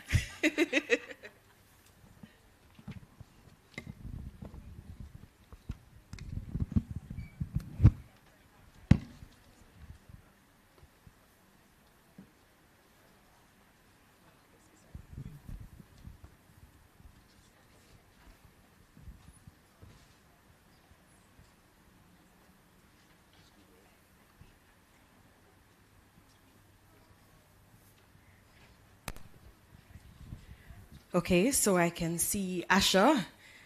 Welcome, Asha. Hi, I can see your face. It's nice to put a face to the name. All right, so we're going to begin with Shanique. We're going to kick things off with you. And the first question I want to pose is, what do you see as the most significant barriers to achieving inclusive and resilient communities, and how do you think youth can help overcome them? Or is it afternoon? Good morning, still good morning.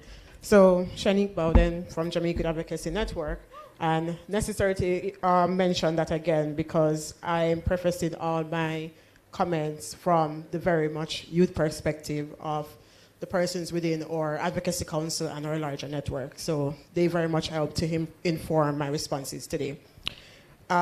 Many barriers, but if we were supposed to zero in on some significant ones, of course, there is crime and violence as a significant impact to young people being able to actualize their full potential. We see daily, weekly, monthly that many young lives are cut short by the violence that is plaguing our nation.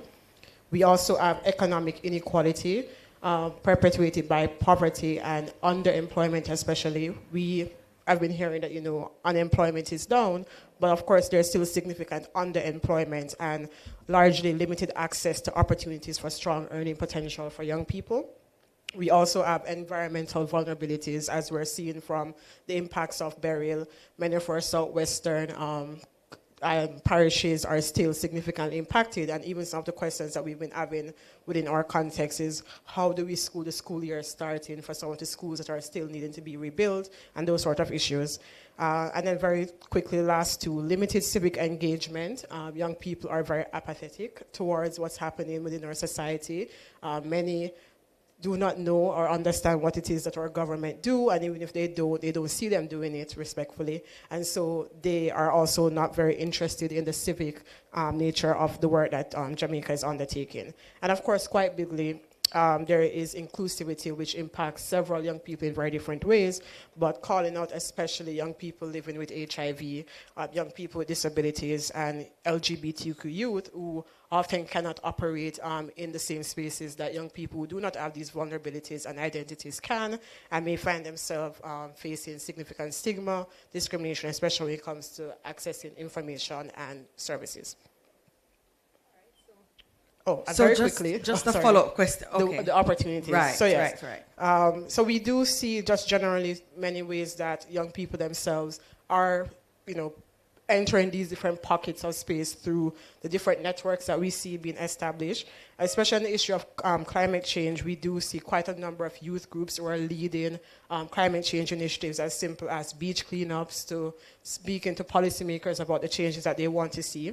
We see young people optimizing and utilizing digital media to engage their policymakers and call for the changes that they want. And then we have organizations like JISTV that do a lot of capacity building and strengthening of young people so that they can advocate in the spaces that they occupy. Just Monday, we concluded a capacity building session on HIV and SRHR, where we spoke to young persons in St. James about how HIV is impacting young persons and how they themselves in their network can advocate for greater HIV awareness and action. All right, thank you so much, Shanique. So Jamaro, next question to you. Can you share successful examples of UN programs that have fostered social resilience and inclusion among youth? Thank you so much for that question. And before I start, I had to take the time just to big up our resident coordinator and by extension the RCO for putting on such a fabulous event. I know that we had some restrictions in terms of timeline, but I do want to give a big congratulations for them. And this in itself is an example of successful youth programming within the UN agencies. But ultimately, before I get into the programming, just to highlight when we're thinking about social resilience and inclusion, just seeing, well, within UNDP, I'm responsible for the social resilience and inclusion portfolio, and our focus is really and truly how can we improve the livelihoods of marginalized communities. As Shanique would have mentioned, within those groupings, we have youth, we have women, we have persons within the LGBTI community, and we have been shifting focus particularly on our youth just to ensure that for future generations, they are able to enjoy this space that we are occupying right now. I really want to start off as it relates to programming. As we know in Jamaica, a major issue being or impacting our youth would be citizen safety and security. And one of our successful programs out of actually UNESCO, I do know that we have our colleague Paula in the back, through our joint program Salient, which aims at reducing small arms and light weapons. They had a program, Youth for Peace, where they went into vulnerable communities, working with educators, working with youth, to see how and in what ways conflict management, as it relates to educators, how can they handle the situations which arise within our schools, unfortunately, and then just doing some life skills with our youth to build their capacity. Fortunately, we do have some further funding so that we can expand this program, and we're really looking to see how and in what ways we can reach other communities here in Jamaica. Also, I maybe would have heard about the U report from UNICEF, a very key component with that Fondue chatbot, as would have been highlighted by Olga. One of the major issues that we have is access to professional capacity building tools. And I really believe that that was a very critical and needed program within the Jamaican context. And then also, I can't leave without talking about a UNDP program is actually upcoming. Ready, Set, Great is a youth program which we speak to tackling multidimensional poverty here in Jamaica. Last year, we had a very interesting conversation, and we had some call to actions being highlighted where youth are actually the ones driving the discussion. So we plan to follow up with that discussion this year, seeing how can we get before persons such as Senator Johnson Smith, to see how the government, by extension youth, can really come together to make a change. And then I can't close by bigging up also our Ministry of Education and Youth. They are a very key partner. I know that we have Minister Marsha Smith here, but we also have Ms. Yannick Williams in the back as well, who has been a major champion for UN agencies in terms of ensuring that our programming is executed. We have the right persons at the table. So without this collaboration amongst the various stakeholders here, that's just how we're able to achieve such. Thank you so much, Jamara. And whilst I was listening to you, a question that I was going to pose was, are some of these programs youth-led? But then I heard you mention Ready, Set, Great, and I sit on that committee, and I've seen the young persons at the table, and they're the ones who actually planned the event. So, we just want to congratulate the UN on those programs. Thank you so much. All right, so we'll go to the lady online, Asha Richards. So, Asha, your question, in your capacity as co-chair of the Diaspora Youth Council, what role does the youth diaspora play in promoting peace and inclusion in their home and host communities? Thank you for that question. And in my opinion, diaspora youth play a very pivotal role in promoting peace and inclusion both in Jamaica and in our host communities. Firstly, we serve as bridges between multiple cultures, offering unique perspectives and helping foster understanding and empathy both in Jamaica and our local environs. Our exposure to diverse experiences allows us to challenge stereotypes and promote positive narratives, which are essential to inclusion and breaking down barriers. Through the exchange of ideas, resources, and best practices, we are able to engage in meaningful dialogue, such as this one, and generate collaborative initiatives.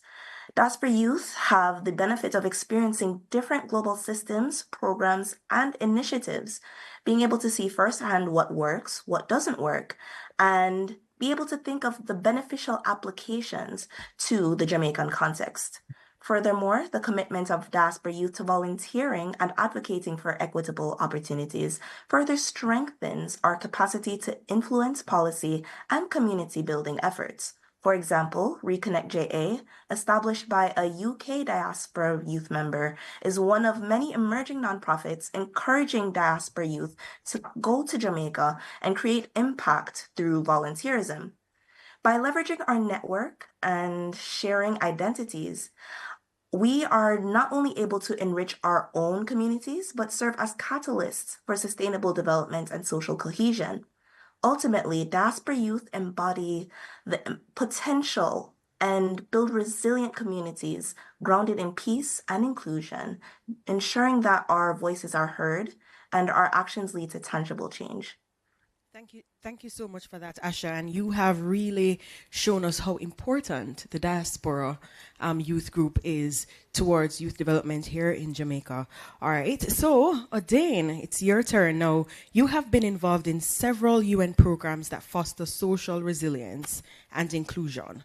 What steps can we take to ensure that our democratic processes are inclusive and consultative, particularly for young people, to ensure that the needs and interests of future generations are safeguarded?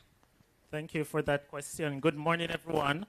Let me acknowledge our Minister of Foreign Affairs and Trade, as well as State Minister Orlando Terlong, and also Minister of State in the Ministry of Education and Youth, along with Mr. Dennis Zulu from the UN and our UNICEF representative. And just to greet everyone here this morning, very important question. I must say, I think the minister was in my thought process when she spoke earlier about participatory budgeting. I believe that if we are going to truly accelerate democratic approaches to our development agenda, we have to see how we can democratize our budgeting process. And I believe that our young people, if our policy planners are going to develop programs to impact our lives, we must see how best we can develop mechanisms where we have a direct input into the budgeting process.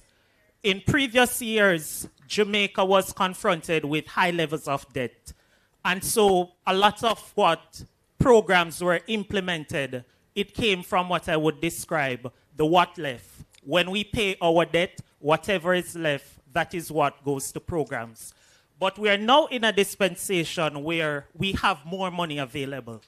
And so what we need to see is a more democratization of how we design programs and how young people can get an opportunity to have a direct input into how the budget is funded, as well as how the allocations are made. So we need to see more engagement at the community, at the municipality level to facilitate this. Also, I believe that there needs to be a kind of intergenerational impact assessment that is made as to the impact that present generation is contributing to the sustainability trajectory for us to be able to get our young people to drive the dialogue. Because we're talking about 2030 and the declarations on the future, but we should incorporate our young people to hold those in positions of authority to account for the policies, the decisions that are made. So we need to see more progressive and aggressive steps at monitoring and evaluation. And the declaration spoke directly to how we set up those frameworks. So I believe if we can start with those and to localize some more of the initiatives that we pursue. I speak for the young man and the young girl in St. Elizabeth because that is where I originate. And so I'm always happy and always an advocate for localizing whatever we're doing so we spread impact and not just ticking boxes when we report at some of these international events. Awesome. Anyone else in here from St. Elizabeth? No, oh, you have company, Odane. You have company. All right, thank you so much for that. All right, so we're going to go quickly again to Shanique. So, Shanique, what are some critical steps that the government can take, bearing in mind the CRC and the UDHR principles, in building peaceful, inclusive, and sustainable communities? Okay. Me again? Me again? Yes, you again. So yes, thank you for that question. Again, quite a few, but I'll go through very quickly. I want to start with strengthening our legal framework and policies. And I could speak about that for quite a bit, but I will especially focus on policies and laws which look at child rights and protections, promoting gender equality and addressing gender-based violence, as well as climate change action and adaptation.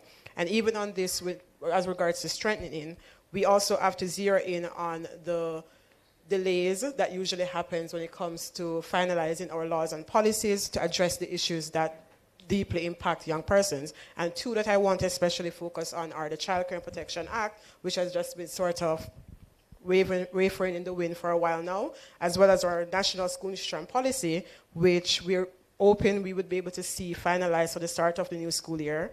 Still about, 3 weeks remaining. We can see if miracles will happen, but especially using this moment to say that since Minister Smith is here, we'd love to have a talk with her before she steps up, myself or a member of the JN team.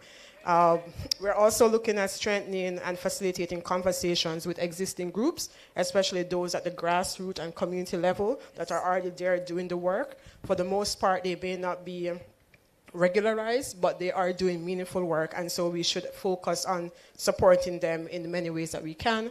And we also think that this will directly link back to promoting community engagements and prospects, as well as civil engagement. We also want to invest in inclusive education, which was also have an emphasis and focus on human rights education. Growing up, we always heard that children have responsibilities, but what we know now is that they also have rights. And it's very important that children, young people at all ages understand that the rights that are afforded to them and what it is that their government and state actors are putting in place to protect them. We also, lastly, for marginalized groups, very specifically, ensuring that we're using evidence-based policies and formulation and to drive our data-driven decision-making processes. It's no longer a case where youth have a seat at the table as being the exception. It should now be the norm and given. And especially when it comes to marginalized groups, they should be at the center of the conversations. Don't come to JAN per se for a conversation about disabled youth, because while we do acknowledge and advocate for all young people, there are disabled persons who you can go to directly to ensure that their direct needs are being met. And so that's essentially, in a nutshell, our thoughts on that. All right, thank you so much. Yes, thank you. All right, so we have a very tight time left for the discussion. So I still have a few more questions, one each. So I'm just going to ask the remaining panelists if we could just 1 minute for your responses, please, so that we'll allow the audience ample time to pose questions. All right, so quickly I'll go to Jamara again. How can international frameworks like the Declaration on the Future Generations guide the development of youth-centered policies and programs? Quickly, please. Yeah, thanks for that question. What I would say, international, as we know when it comes to legislation policy in the past, the methodology to establish such, it was kind of done in silos, and you didn't necessarily have the right stakeholders at the table. So I want to applaud in terms of the methodology being taken now. For example, with this particular declaration, actually having youth being involved in creating what this framework looks like. But it's also important to mention that although we have a framework, it really and truly doesn't matter unless the respective nation states actually enact aspects of what the framework identifies. So using that international framework to see what programs could be established within the territories. And with the way in which the world is going these days, not necessarily even looking at it anymore within the confines of our boundaries of a nation, but rather sometimes it has to be taken from a regional approach. So for example, we do understand and know the impact that climate change is having within our international community, and then by extension the Caribbean. How, as a region, are we able to use international frameworks to tackle issues such as that? And then I also want to mention as well, that even as it relates to programs, is very important, the methodology as well, because in that way, they're actually truly responsive. And we're not just sitting in boardrooms, coming up with what we think is necessary for the country, but it's actually responsive in terms of what the youth and by extension the other stakeholders really require. Yes, all right. Thank you so much, Jamaro. And Asha, quickly to you. If you can just tell me 2 ways in which you believe we can better support the integration and contribution of youth diaspora in local and global community building efforts. 2 ways, please. No problem. Firstly, I would say most importantly, creating platforms and opportunities for engagement. And these could include mentorship programs and networking events, but particularly virtual and hybrid ones for diaspora youth that may not have the resources or availability to travel to Jamaica as regularly. But this also includes fostering a culture of inclusion and collaboration, generating partnerships with local organizations and youth groups to ensure that diaspora youth not only feel connected to their Jamaican identity, but feel welcomed by Jamaican society and are better able to understand the local realities of Jamaica and generate collaborative ideas that are most relevant to the Jamaican context. And secondly, I would say that providing access to resources such as training and funding would enable diaspora youth to initiate and lead projects that both benefit Jamaica and their host communities. And if I may add just one more, recognizing and celebrating the achievements of diaspora youth. This would not only affirm their identities as Jamaicans, but as a result, inspire them to contribute meaningfully to Jamaica's development. And through these efforts, we can harness the potential for diaspora youth as agents of positive change and strengthen Jamaican and global communities alike. Thank you. Thank you as well, Asha. All right, and Odane, in building national and regional resilience from climate change and natural disasters, if you could just give us 2 key considerations that we should take into account to protect youth interests and their development. Very important question, and I come to this question with great passion regarding climate change and especially climate financing. And I would say that an important consideration must be how can we mobilize global financing for more localized initiatives? Because what I see presently is that Jamaica has made significant strides to stamp our authority on the subject of climate change and what we're doing. But I believe that there needs to be more localized efforts, and we need to mobilize more international funding to drive projects at the local level. So the consideration must be how can we mobilize money for young people to initiate and to implement projects that they have at the local community. So it is all good and great that we have accreditation to the GCF, the Green Climate Fund, and we are able to access finances to support mega projects. But I would submit that we also need to focus some attention on how can we mobilize resources to fund more smaller scale youth-led projects at the community level. Because a lot of young people are driving innovation, but their projects would not meet the eligibility requirements for mega financing mechanisms like the GCF. So that is an important consideration. Another important consideration has to be looking at how we develop our social protection mechanisms within the country to be climate responsive. I believe that coming out of the impact of Hurricane Beryl, it has shown that we are shock exposed, and so it's about how we can develop our shock-proof nature and build resilience as a country. And if we are going to protect the future and protect our young people, we must strengthen our social protection mechanism where we can provide support and intervention to our young people in the aftermath of various crises. Because how we rebound from a crisis will determine our level of resilience and how we are able to carry our people through a period where we can recover and not being plunged into hunger and poverty. So it's very important that we design our social protection systems to be climate responsive. Thank you so much for that, Odane. Yes, indeed. All right, so I'll open the floor for some questions. In the interest of time, I'll take one here, and then if there is a question online, we'll take a question from online, and if time allows, then I'll take another. All right? You can go ahead. Please, you can, yeah, and indicate who you're posing the question to, please.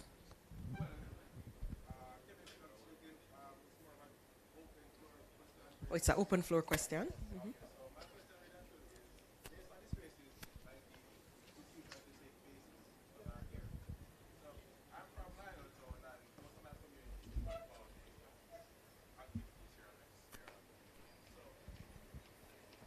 Just hold a second, because we're not hearing you clearly here.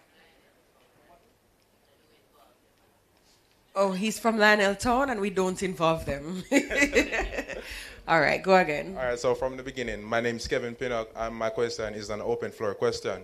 So the question basically boils down to, it's the same faces in these typical rooms.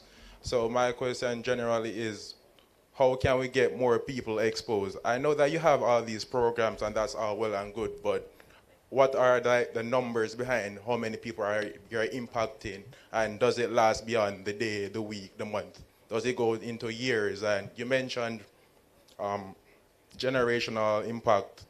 So I'm just trying to assess what, based on people here now, what goes on after that. I can fully concur with that question and to say that it is a fact. Before I came to Kingston, I would not have had access to some of these spaces. And so I believe that at the policy level, there has to be more deliberate attempt at decentralizing some of these initiatives, because oftentimes the narrative is led by Kingstonians, but oftentimes the story is not being reflected as to what the reality is on the ground. And I think a typical scenario or instance of that was with the hurricane that just passed us. A lot of the narrative in Kingston was that, oh my God, we are so blessed, I am okay. But in St. Elizabeth, the suffering was palpable. So I think that we have to be very deliberate, and we heard earlier about an all-of-government approach. And when we speak about government, it also includes the private sector, civil society. And so I think it has to be a deliberate attempt to integrate a decentralized approach where we utilize more of our municipalities to lead some of these projects. We have local economic development committees. We can use those as a means to drive and to leverage some of these conversations, so to ensure there is sustainability in the long run. All right, thank you so much for attacking. I didn't even have to tell him, you know. He knew he was being picked on. He knew he was being picked on with that question. All right, so I see one question, so we'll just take that last question around the back there. All right, fine. And I will squeeze you in as well. All right, so let's have the question. I think that's Neville. Good. Good day. My name is Siobhan Scott. And when you spoke on crises, I didn't catch your name that well because I'm on the back. But I don't want the one in red to answer. I'd like for the other two to answer this question. But you spoke about crises, right? And I'm saying we keep recovering, but what is the preventative measures being put in place? Like, for example, with Beryl, we could have had less deaths if maybe we had more concrete houses being going in. I know there's still some wooden houses still out there. And as Jamaicans are very stubborn people, we all know that, right? So we tend to not want to adjust or change, some of us. But how can we work to get the Jamaican mindset to change from a stickler in the mud to a sort of adaptive, as you said, to recover? We'll take one more. We'll just take them together, and then we'll answer all at once. All right, so good morning, everyone. Mostly to Jayan and the youth practitioners. Usually when it comes to peace and security, that's not a topic that young people love to get involved in. So what specific strategies for the youth organizations have proven effective in engaging young people as active participants in fostering peace and inclusion within their communities, and how you maintain that connection with them, working with them, and they are not often left behind? Samantha, with your permission, we'll just take the last one over here together. So three panelists, are you remembering the questions? Okay. All right, go ahead.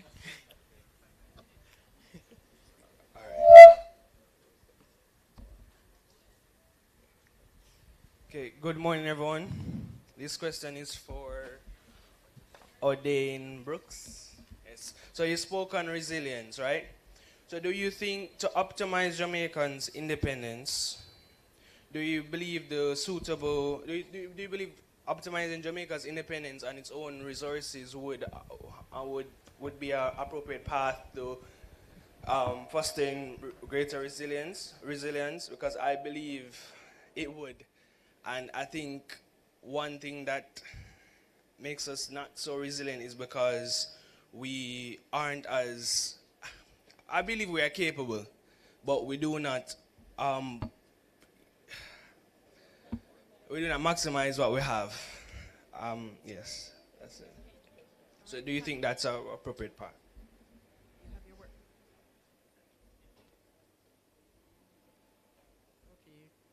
So on the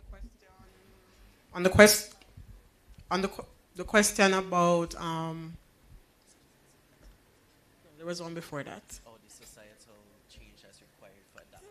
Yes, I'll have somebody else maybe tackle that, but from my perspective and from JN's perspective, strong policies and programs that are put in place for to properly sustain the response to the issues that we're facing. So if we have the policies and if we have the programs, the recovery period will be less. If we have the resources, the recovery period will be less. And if we have the things in place, then our impacts will also be lessened. But as it relates to peace and crime and addressing those sort of issues, I would say, firstly, I don't think this is the answer I want to give, but if I had some time to think about it, we can probably talk afterwards. But I do think it's important to ensure that we are looking at this from two issues.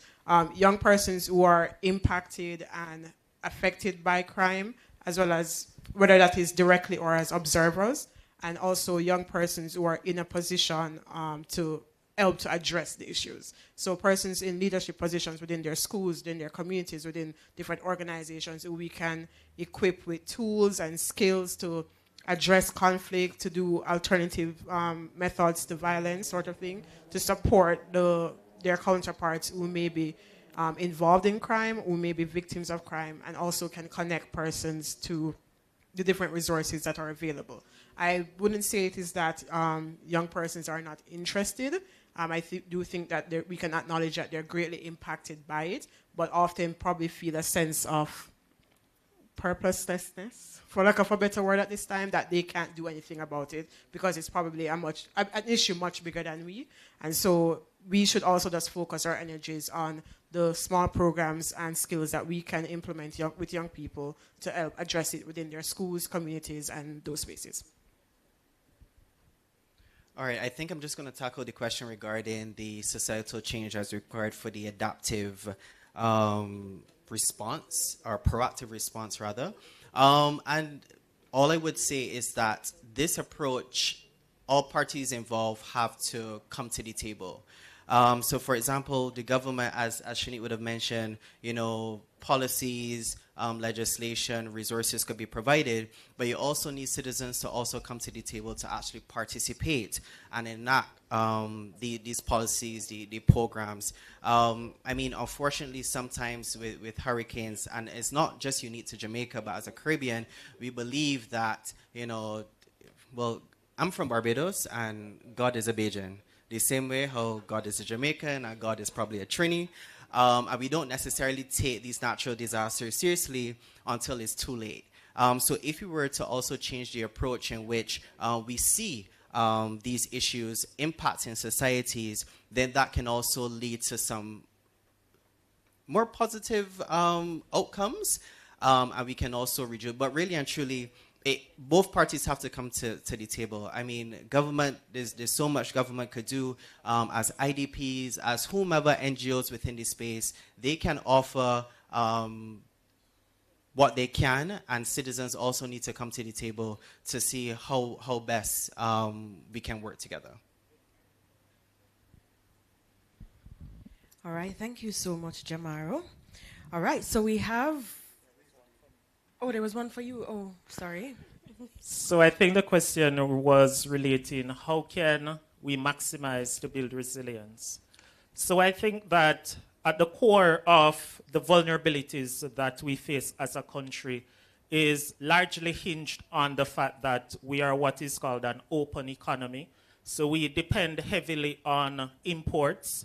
And so at the core of building local resilience, especially to insulate our country from global shocks, the logistics problems, supply chain problems throughout the COVID period demonstrated how the dependence on imports and also on the external global community, how that exposes us to shocks. So we must focus on positioning our public policy, and we are seeing efforts to do so at building local industries where we drive greater productivity so we can get our people to be more productive. We are producing more, and so we are less dependent on external sources through the form of imports.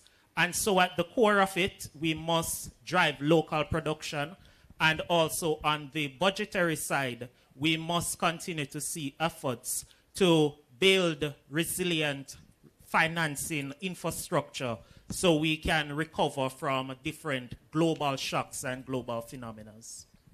All right, thank you so much for that, Odin. Now, we want to ensure that our online participants feel engaged in this process, and so I've received one question from them, if you just allow me to, throw that out to the panelists.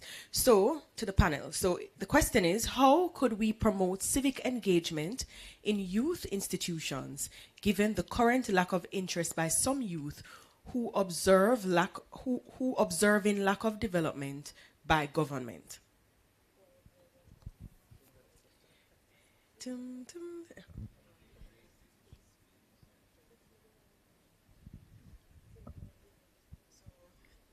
If I can respond by using an example. So, was it sometime earlier this year when we had the local government election? At JIAN, we did a post just outlining what it is that a local councillor does. And when we were reflecting on it afterwards, we realized that it is perhaps a post that did really well and did so organically well. We didn't boost it, we didn't do anything. It was also a post where we got a lot of engagement from young persons saying, thank you for sharing this. I did not know what my local councillor does. So I think even something as simple as bridging those gaps between what does a member of parliament does, what does the judiciary, what does the executive, what does the legislature does. I think that's a thing, myself included, many young persons don't really understand, and so they just see things not getting done and probably just don't even know who's supposed to do it. So I think having a very clear understanding of our structures, or our government operates, how policies are even made. Because while we're frustrated that the school children policy has been stalled, we can understand that it's not something that can also happen overnight. And that's probably something that many persons can understand. I'm not really sure what the status is in terms of how these things are being taught in schools right now, but I think if that's the case, there's one place to start in terms of ensuring that as simple as the basic level all the way up to high school, we have an understanding of these processes, these people, even the discussions around the republic, what does it mean if we have a president versus a prime minister, ensuring that young people from all ages are getting that information in age-appropriate ways that they can tangibly understand. What I would add to that is the renewal of community engagement. I think that community engagement goes a long way, not only for youth, but just as it relates to the society at large. As Shanique would have mentioned, oftentimes persons within communities don't simply understand. I remember the confusion that took place with the local persons understanding the local versus the general election. So I think that we can definitely start there. I do know that Jamaica, in the past, I know that there were some challenges, and the ministry is working as it relates to the revival, but organizations such as the Police Officers Club, seeing how and in what ways we can utilize those community organizations to really educate, not only as it relates to governance, but as it relates to these thematic areas that we're talking about, climate change, citizen safety and security, the economy. As you know, Jamaica is currently going through its road to republic process. So I think that community engagement could be a way, and also I do commend some of our maybe ministers, counselors, youth leaders, utilizing the platforms that young people really engage. So for example, X, formerly Twitter, TikTok, those are the avenues that persons, may be able to learn. It's a difficult question because young people we're interesting group, So we can really try. I think that for a country such as Jamaica, understanding as a non-Jamaican, understanding the history of the country and what took place in the past, I think community revival, revival of community engagement could be a good place to start. Thank you so much, Shanique and Jamaro. All right, so I just want to Oh, Asha, you were responding. I'm so sorry. Go ahead. No problem. If I may add to what has already been stated, definitely in regards to community engagement, I think even stronger partnerships, particularly on social media, would be something that would be beneficial to get youth more involved. I'm very much a believer of meeting people where they are. People will not necessarily come and find you in the places that you are. So potentially collaborating with different social media influencers is a big push towards getting youth involved in these discussions. Even ones that we traditionally would not think of in such regard, like, say, West Indie Made, if we're talking about diaspora youth, but there are also many other local social media influencers, because you would be surprised the amount of traction and community there is within each personality's network. And while they might not be plugged into certain things, and we might not be able to give them the full breadth of information that is there, at least exposing them to the information in a place that they wouldn't traditionally expect to find it might spark interest and be, what is this? Let me go research a little bit about it. Or they might feel strongly about something and go and look for the information, or it might just spark discussion. And sparking discussion is really the first point to get people interested and involved. Whether they have a strong opinion or not, whether they're engaged in the conversation or just reading through comments, it's important to meet youth where they are. So it's more than just posting on the UN page or our respective youth pages, but actually collaborating with the social media influencers that already have the reach, and therefore through those partnerships actually reach the target youth that are not in the room with us. Thank you so much for that, Asha.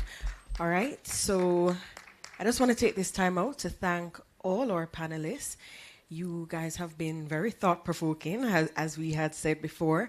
Even though we did identify barriers in terms of, our mission towards sustainable communities and a peaceful and inclusive Jamaica, etc., we have also put to the fore solutions and also highlighted things that are currently happening that we can either, continue to push or strengthen as well.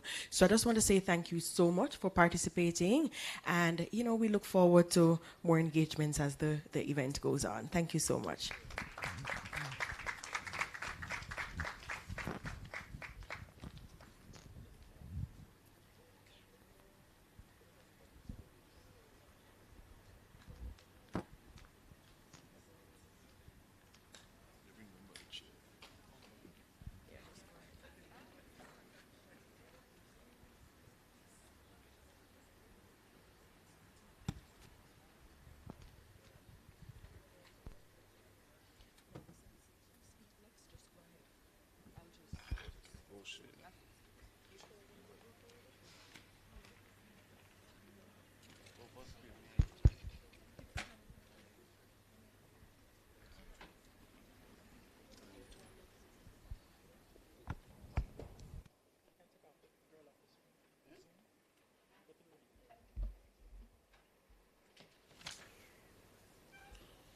Magic.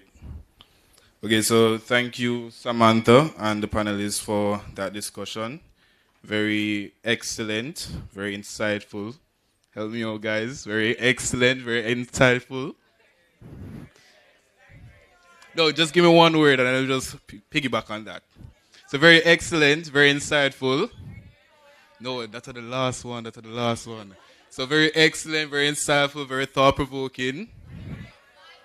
No, that has to be the last one, guys. So just give me some suggestion and then we say demure the last one, okay? Very insightful, very thought-provoking, very mindful, very cutesy, very considerate, very inclusive, very classy, very futuristic, very youthful. What about this? I'm not hearing no for this side. Minister?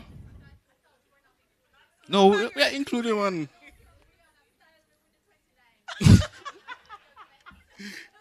All right, so Minister, give me one.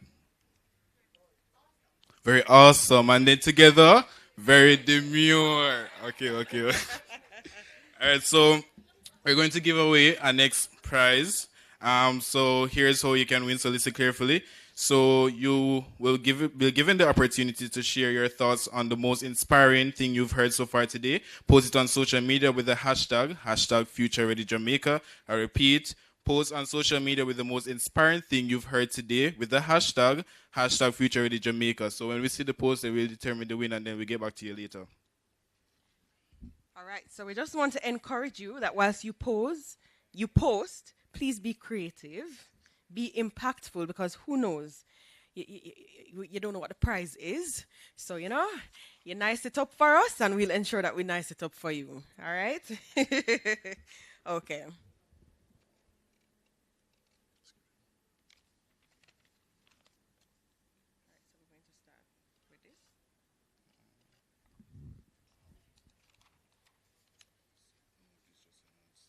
All right, so now we're going to get hands-on. We're at that section of the program where things get practical a bit. So it's your turn to share your thoughts. So this is where you get to take the ideas we have been discussing and turn them into actionable messages that can make a real impact. Now, in this interactive work session, we'll gather your insights on how principles of the Declaration on Future Generations can be applied to the Jamaican context. Okay, so listen very keenly to the instructions. You'll be split into small groups, and each group will focus on specific action point for the Declaration on Future Generations. Your first task is to briefly review and discuss your group's action point. Make sure everyone in your group fully understands the key elements and objectives. All right. So once you're all on the same page, you're going to work together to develop 2 concise messages, right? Now, each should be 45 seconds long or less. That explains how the global action can be localized right here in Jamaica. As you craft these messages, think about the unique cultural, economic, and social factors that affect Jamaican youth. And don't forget to specify your target audience for each message, whether it's directed at the youth, civil society, the government, the private sector, and make sure your messages are tailored to resonate with and engage with these specific groups. I repeat, make sure that your presentation is specific to target audiences, whether it's the civil society, the government, and private entities, and make sure that it resonates deeply with these specific groups. All right, so after you have finished developing your messages, each group will select 2 spokespersons who will present their approaches.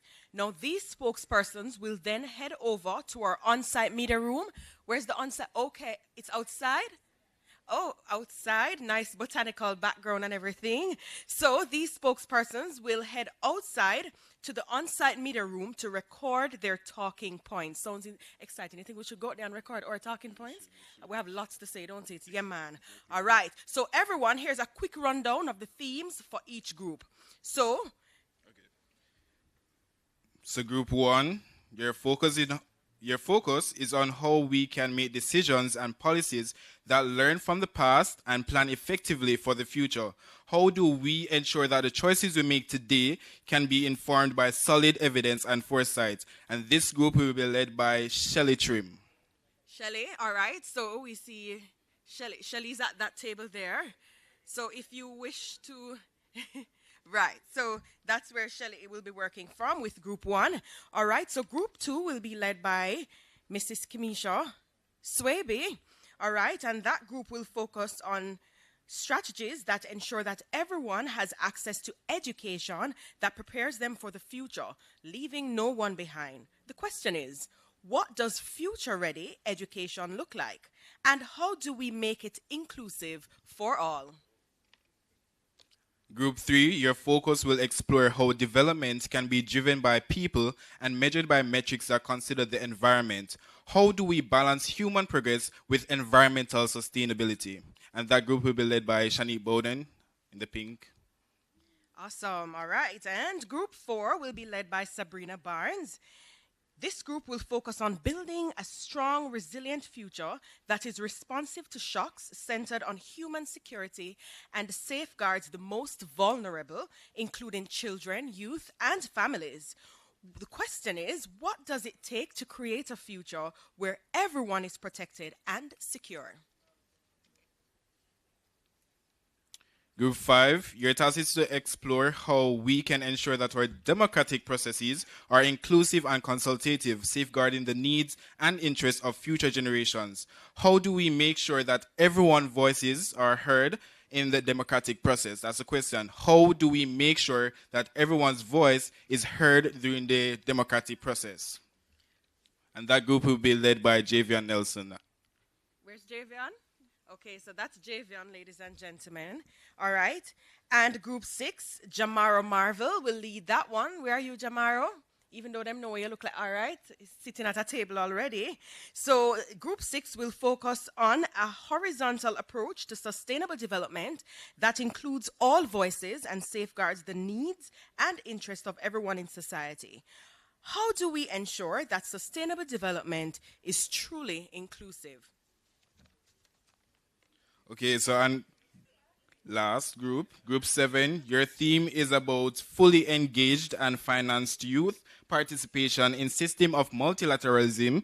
How do we ensure that young people are not just participants but leaders in global decision-making processes?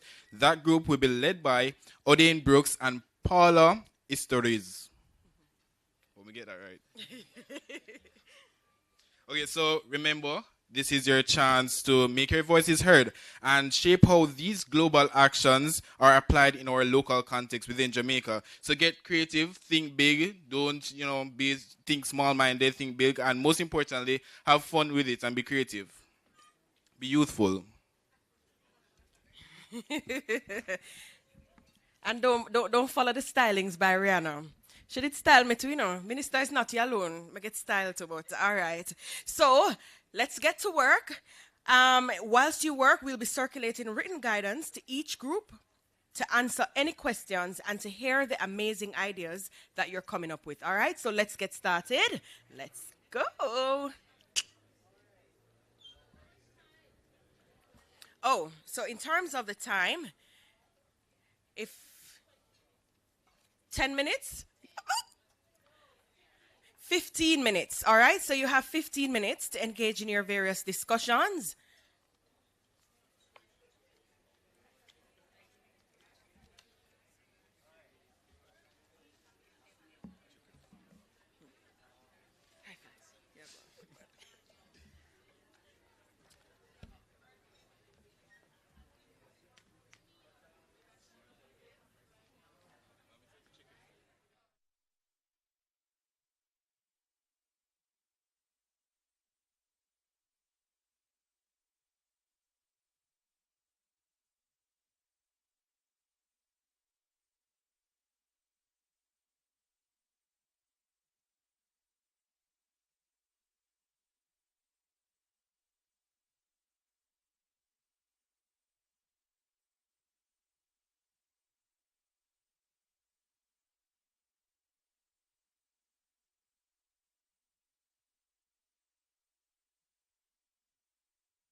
And I know that we have had also some very engaging discussions. I saw them, and I saw Minister moving around.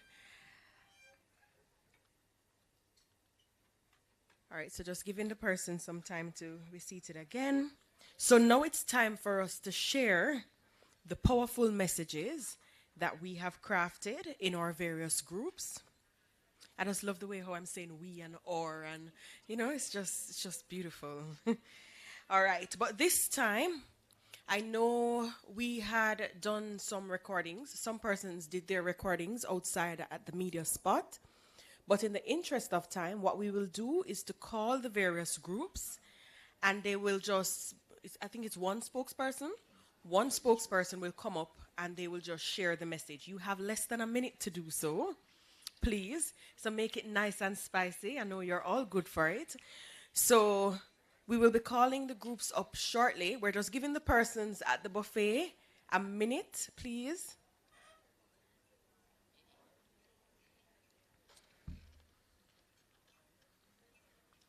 So you might be wondering what will happen with the recordings. Since we won't be seeing them today, what will happen with them? So the plan is that they will be shared across all social media platforms related to the UN. And I believe you will also receive them, Jermaine?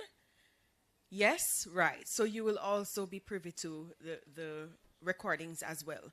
All right? Are we ready? And we will continue recordings after the presentations. After the event. Okay, so when we have ended, we will continue the recordings as well. Okay, so if you didn't get to do it, don't be brokenhearted.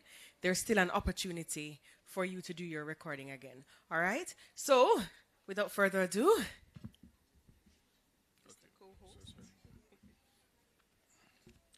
okay, so we'll begin with the first group one. The spokesperson for that group will come up, and then, as she said before, it's just 1 minute, so we'll time you guys, or less, 1 minute or less. And as we listen to these call to action, let's remember that they're not just words, but they're commitments, and it will take a collective action from each and every one of us in this room to make those commitments a reality and put them into action. So, the representative from Group 1, please make it to the stage. That is Jamaica practices evidence-based decisions and policy making. all right, so that's Group 1. Watch him button up him jacket, you know him coming to sell off, watch him. All right, please make him welcome. Do we have a microphone for him, or we?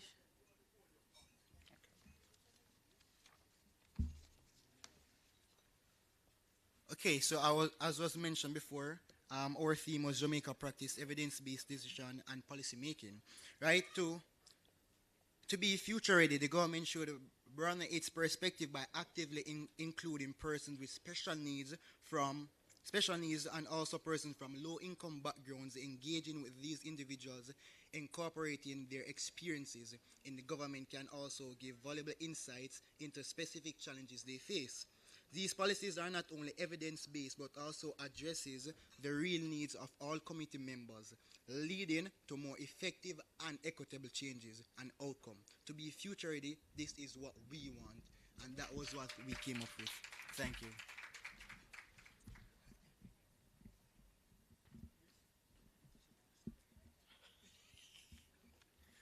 That was so good. Thank you so much. What's your name, please? Shakir. Cardane? Okay, thank you so much, Cardane.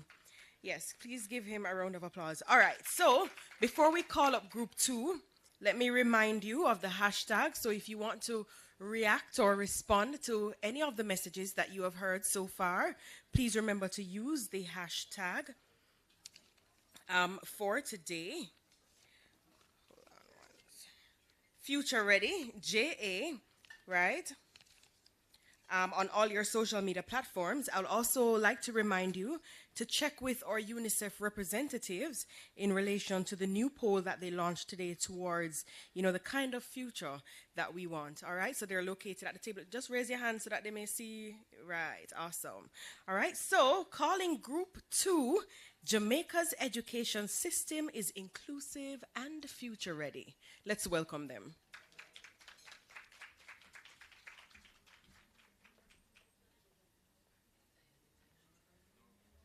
Good day, everyone. My name is Siobhan Scott. Is no one hearing me? All right, thank you. My name is Siobhan Scott. Thank you. Thank you. This is the message from Group 2. To be future ready, the the government of Jamaica, must prioritize equitable funding for all schools with the consideration of individualized learning solutions to meet the diverse, holistic social development needs of students. To be future ready, educators in Jamaica must leverage technology to become agents of innovation and transformation as they pass on knowledge that targets each child meaningfully. This is the future we want. Thank you. Thanks, Mr. Siobhan Scott. We heard it loud and clearly. So now we move on to Group 3. Jamaica's development is people-driven with a human security approach. Group 3.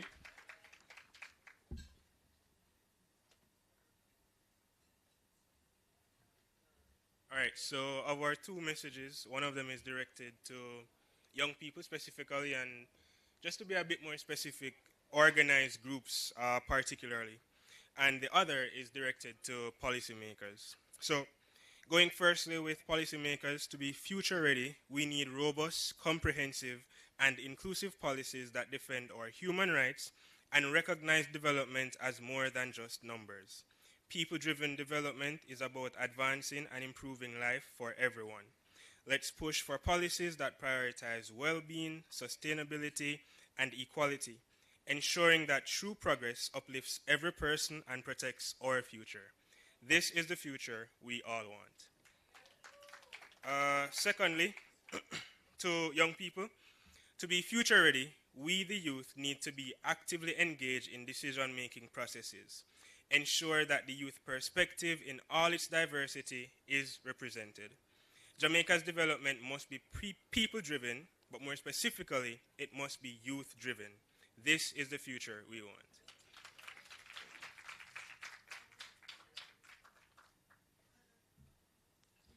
All right, thank you so much. So calling on both policymakers and youth towards being future ready. Very good. All right, so we call upon Group 4. Jamaica is a resilient, shock-responsive country. Let's welcome them. Oh, sorry. Good afternoon, everyone. We just eat, man. Come on. Good afternoon, everyone. Okay, my name is Sabrina Barnes, and as mentioned, Jamaica is a resilient and shock-responsive country, so this is the recommendations from the young people. To be future ready, we need intentional public education and infrastructural development to be a frequent conversation. What do you see the place as shit this morning, not true? Right. So to create a more preventative and proactive measure before disasters, we need to be a conversation throughout the year. We know that we are vulnerable, and the young people are saying to be future ready, this conversation needs to be long-lasting, and this is the future we want. Additionally, to aid in making resources available to the elderly, women, children, LGBTQ, and other marginalized societies, to identify that these areas are more vulnerable and ramp up resources equitable to prevent disasters from affecting them most. Jamaica might be shaken, but we don't have to stay shaken. So this is the future that we want.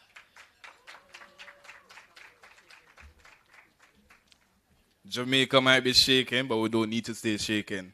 Thank you, Madam Sabrina Barnes. So we'll move on to Group 5, which is Jamaica is an inclusive, consultative democracy. Group 5.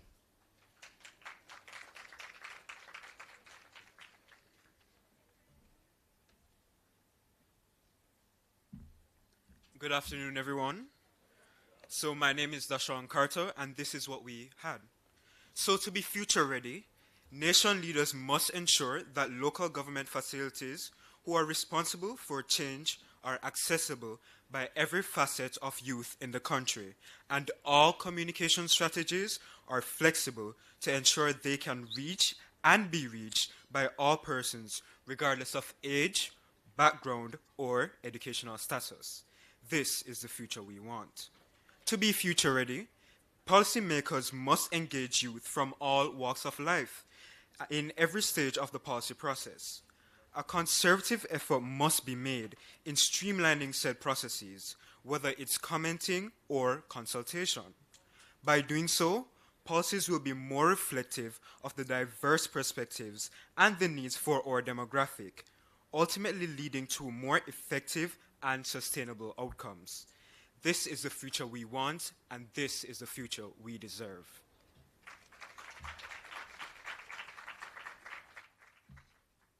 All right, thank you so much, Mr. Carter.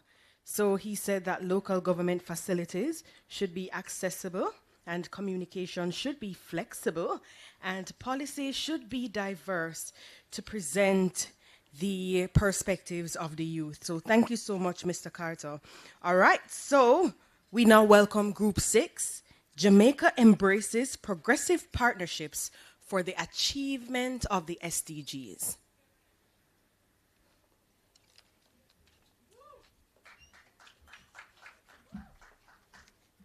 Greetings, everyone. My name is Laurel Williams, and I serve as the National President for the National Secondary Students' Council. To be future ready and ensure that sustainable development is genuinely youth inclusive, the government of Jamaica must forge strong partnerships with academia. This collaboration is not just an option, but a necessity in preparing the next generation for the world that we will inherit. We must be engaged, not merely as participants, but as key architects in the shaping of our future.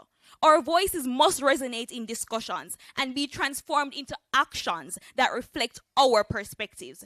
This means embedding education on the Sustainable Development Goals, fostering deep civic engagement, and expanding our understanding of global issues. Only then will we be equipped to carry forward the vision of a sustainable and equitable future. This is not just about the future that we envision. This is the future that we want. Thank you.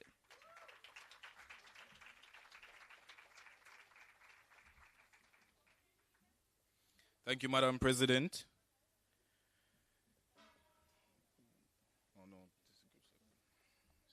All right, so Group 7, Jamaican youth are meaningfully engaged in multilateralism. Group number 7, representative.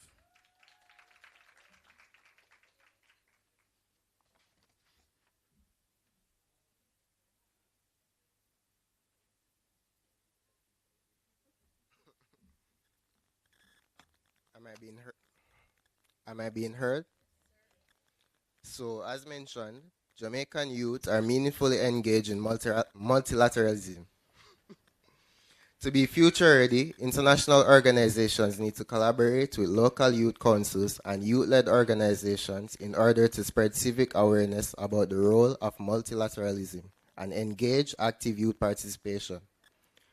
To be future ready and to achieve SDG 4, the Ministry of Education and Youth, along with the regional offices, must engage strategically with schools to improve accountability, to implement social protection mechanisms, including food programs, transportation support across Jamaica, with a special focus on rural areas. This is the future we want.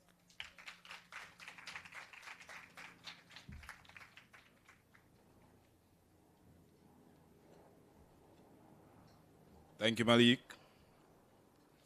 Can we all agree that those were an amazing set of call to actions? Give them a round of applause, all 7 representatives.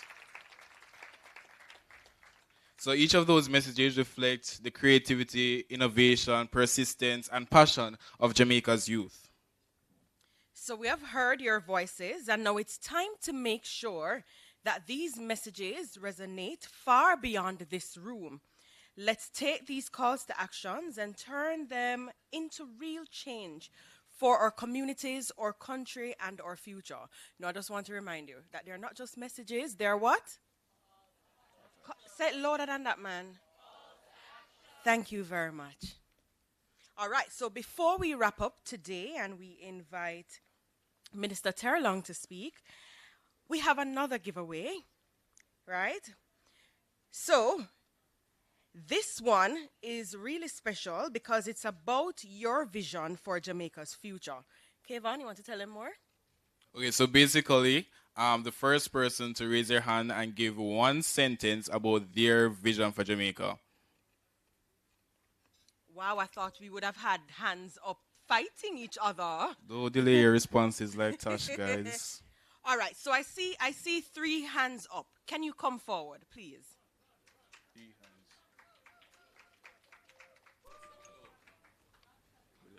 You can just stand right there. Oh, you know what? Come up on the podium. We don't want to be lonely up here. I saw a hand over. Oh, the person. Okay. Mr. Scott. Is that Mr. Scott? Can't forget you know. All right. So we're going to give you each 30 seconds. Can you do it in 30 seconds? Yeah. All right, Sabrina. Didn't forget you either. All right. So I didn't ask. Do we use this mic or? Okay. Good afternoon again, everyone. So my vision for Jamaica is that our policymakers can realize that youth inclusion is not just a conversation, but is an actual solution, and that we'll be able to take young people seriously for active change towards national development. Round of applause, guys. So, Javoy. Good afternoon, everyone. My vision is that all of us, especially citizens, understand in order for Jamaica to grow, we all must put our hands together, put our minds together, our hearts together to make Jamaica the greatest nation in the Caribbean and maybe the world.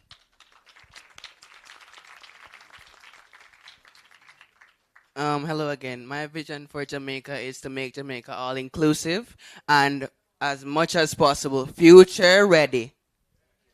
Amen. All right, so they're all winners. Ladies, you see how easy that was?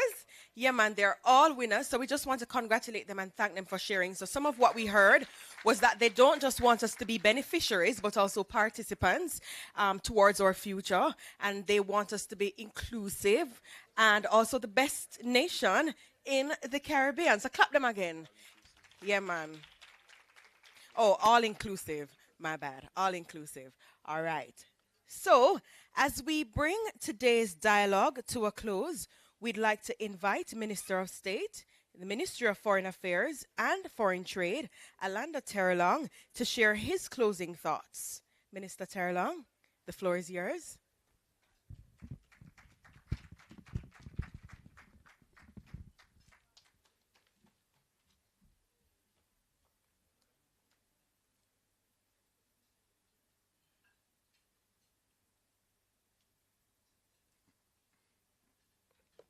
For a second there, I was beginning to wonder if I myself am future ready because I couldn't get it out. Alas, I am.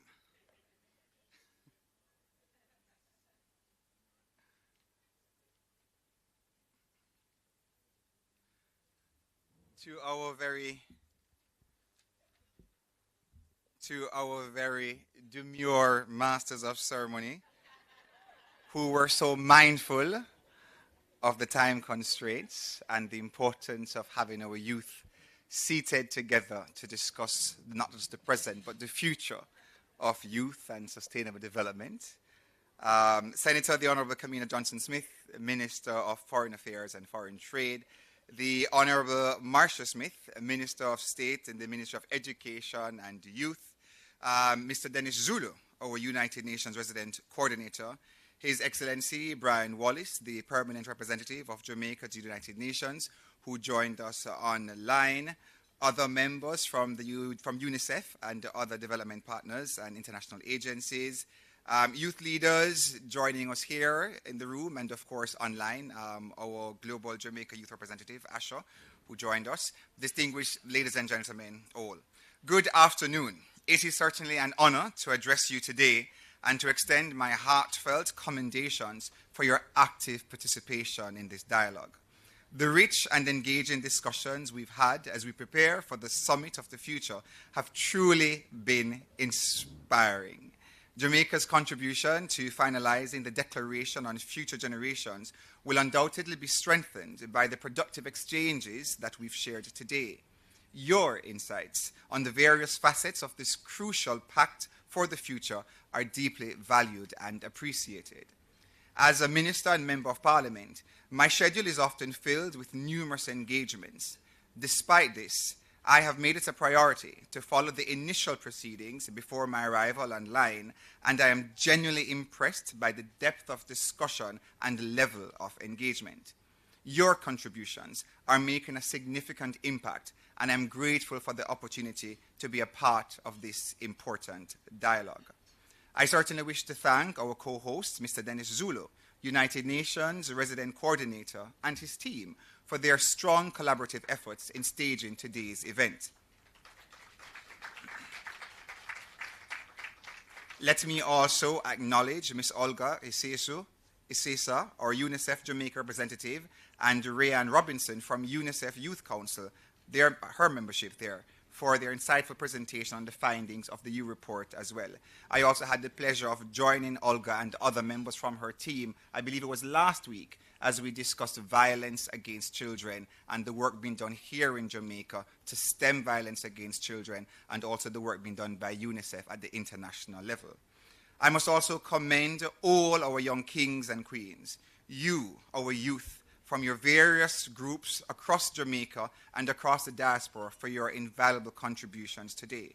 Your efforts have not only made this dialogue a success, but have also ensured that your voices will be carried through to the collaborative multilateral discussions aimed at ensuring a meaningful summit that benefits all.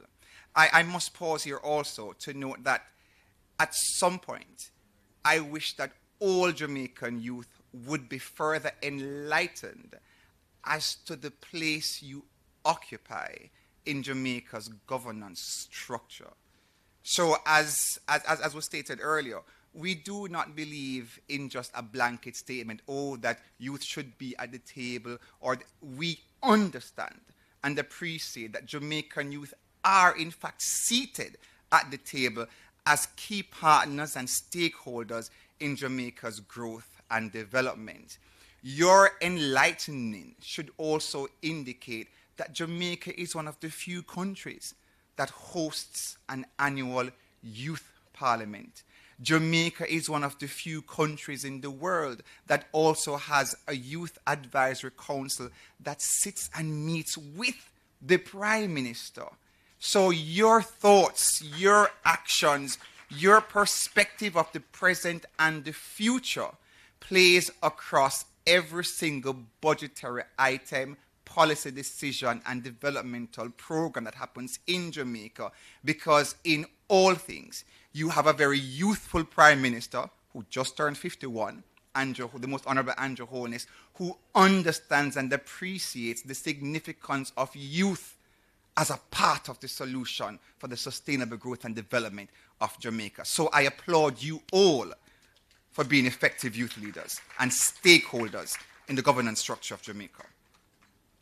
Excellencies, ladies and gentlemen, the concept of staging this national youth dialogue on the Summit of the Future mirrors the understanding that the involvement of youth is integral to the development of policies at both the national and international levels.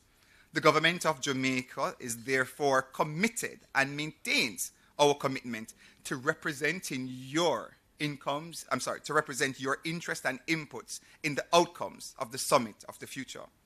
We have always maintained that it is vital for you, our young kings and queens, to have a seat at the table and to be a part of the solutions of Jamaica's growth and development, and to present the opportunity for each of you to actively participate in national and global decision-making process through initiatives such as this youth-led dialogue today. Throughout the panel discussions and interactive work sessions, we observed impressive and productive engagement, with participants offering insightful perspectives on critical issues affecting our youth. These included challenges such as unemployment and underemployment. Despite government projections of low unemployment, we noted your concerns regarding youth apathy towards government initiatives and civic engagement, concerns about inclusivity, particularly amongst marginalized groups, and the impact of poverty, crime, and violence on young people. A key question that has emerged was how we can effectively involve youth in the budget presentation process, especially considering the intergenerational impact on sustainable development. Additionally, how can we encourage more youth to engage in direct dialogue and contribute to shaping development programs? These are important questions, and I want to assure you that, again, each year the government provides answers and solutions to these questions. The government of Jamaica is deeply committed to empowering our youth through a variety of impactful initiatives designed to enhance their skills and open doors to future opportunities. A key component of this effort is the Heart NSTA Trust, which has transformed from its early focus on hospitality training into a leading institution offering diverse programs for youth designed to assist them into leading a better future. These programs include robotics, artificial intelligence, software engineering, and much more. To make these opportunities more accessible, the government has waived tuition fees up to level 4, which is equivalent to an associate degree, and has also introduced financial support measures, including grants for transportation, lunch, and essential tools for graduates under the Heart Care program. Additionally, we are proud of the LIFT program, which prepares students transitioning from sixth form to the workforce by equipping them with the necessary skills and mindset for success. This program, alongside the removal of guarantor benefits for tertiary financing from the Students' Loan Bureau and an impressive allocation of $653 million for tertiary scholarship, demonstrates our unwavering commitment to supporting our youth. As a government, we have also been able to fund these initiatives due to the remarkable strides in economic development, with all key indicators, including the debt-to-GDP ratio and unemployment, showing positive trends. As of March 31st, 2024, Jamaica's net international reserves surpassed the US $5 billion mark, a significant milestone in our nation's economic journey. These achievements are crucial for funding programs that benefit our people, especially you, the youth of Jamaica. We are now more prepared than ever in our nation's history to face environmental challenges. Even in the wake of Hurricane Beryl, our climate change initiatives have been significantly strengthened, including the establishment of United States $150 million Disaster Mitigation Insurance Fund. We continue to collaborate closely with international partners, as demonstrated by Jamaica's inclusion in the high-level 18-member High-Level Ocean Panel and joint efforts with Japan and other global partners to enhance our capacity for detecting weather changes and tracking hurricanes. Unfortunately, Hurricane Beryl resulted in the death of, I believe, 2 Jamaicans, and this we offer again our sincere condolences to their families and friends and loved ones generally, even as we continue with initiatives to restore those areas, in particular St. Elizabeth, Clarendon, and Manchester, that were mostly ravaged by Hurricane Beryl. In addition to these efforts, the government has also expanded its social programs to support those most affected by poverty. For example, the New Hope Social Welfare Program has seen billions spent and allocated for hurricane relief. The Prime Minister, the Most Honorable Andrew Holness, has also recently announced more initiatives to assist with repairs and provide aid to homeowners and businesses impacted by Hurricane Beryl. As can be seen, youth programs are embedded across a range of policies and budgets, including education, housing, peace and security, climate change, and pension fund reforms. These initiatives also cover sectors like tourism, which also employs many young people. By integrating these programs, we aim to provide youth with opportunities to build wealth and secure their futures, ultimately benefiting them in the years to come. What I want to leave with you is the importance of youth also getting enumerated and holding your governments to account. By voting is how you truly let your voices be heard. One commentator mentioned the apathy that exists in Jamaica, but apathy does not move a nation forward. It is getting involved. It is taking a stand and letting your voices be heard. That is how you truly effect social change. That is how you effect political change. That is how you enable the continuance of a government that has youth at the center of all its political development and social programs, by getting involved. And to do that, I encourage you all to get enumerated so you can vote for the continuance of a government that cares about youth. And so to indicate also, the government continues to broaden its commitment to youth engagement, and these include our diaspora youth. Since 2020, in collaboration with the Global Jamaica Diaspora Council, the government has further strengthened and transformed the Global Jamaica Diaspora Council by enabling the integration of young Jamaicans across the globe, and to integrate more second, third, and fourth generation Jamaicans to harness their potential to drive sustainable growth and development in Jamaica and in their adoptive hopes. I therefore wish to extend thanks to Ms. Asha Richards, the chair of the Global Jamaica Diaspora Youth Council, who joined us virtually and highlighted the impactful work and initiatives that the Youth Council has undertaken since its redesign. I'm also pleased to emphasize at this point that the 10th staging of the Jamaica Diaspora Conference in June saw several young persons visiting Jamaica from more than 17 countries and letting their voices be heard as it relates to youth empowerment. Again, a government that prides itself in giving Jamaican youth a voice and a seat at the table. Excellencies, ladies and gentlemen, Ambassador Wallace's presentation laid a strong foundation for participants to effectively engage with the theme of the Summit of the Future and the Declaration on Future Generations, which will be adopted at the summit. I want to thank Ambassador Wallace for his frank and comprehensive responses provided to the questions raised during the Riverside chat. Excellencies, ladies and gentlemen, in closing, I wish to affirm the Government of Jamaica's commitment to you, the youth of Jamaica, to your empowerment, to ensuring that you are well positioned to contribute to societal development and to help and shape a sustainable future for all Jamaicans. We are genuinely proud of you and the work that you have accomplished today, and remain dedicated to ongoing engagement with Jamaica's youth as we integrate your ideas into our national planning process. The interactive discussions and calls to action from today has certainly assured me and all Jamaicans that Jamaica's youth fully understand the importance of being future ready. As noted by Minister Johnson Smith in her call to action, strong youth engagement is essential if we are truly to attain the future that we want. I thank you.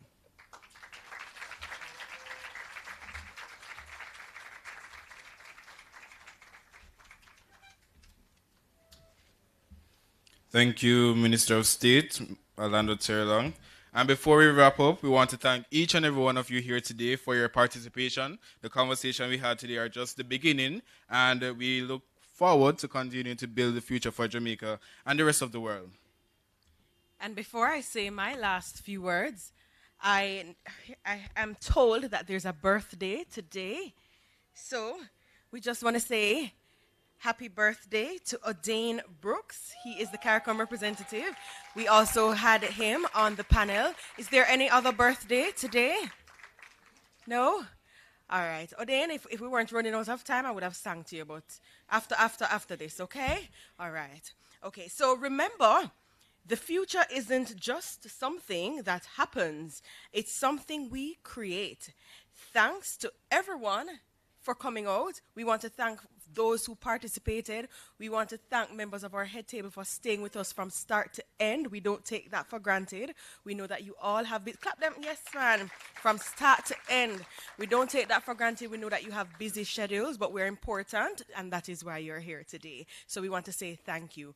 We want to say thank you to all the youth groups that came out, all the youth representatives, all the partners. Minister used that term, and seasoned partners and advocates, right? So even though Renee Styleway was still youth, right? Because we're seasoned advocates and partners towards youth development. So big up on yourself, and thank you all so much for coming out. Minister wants to say something? Sure.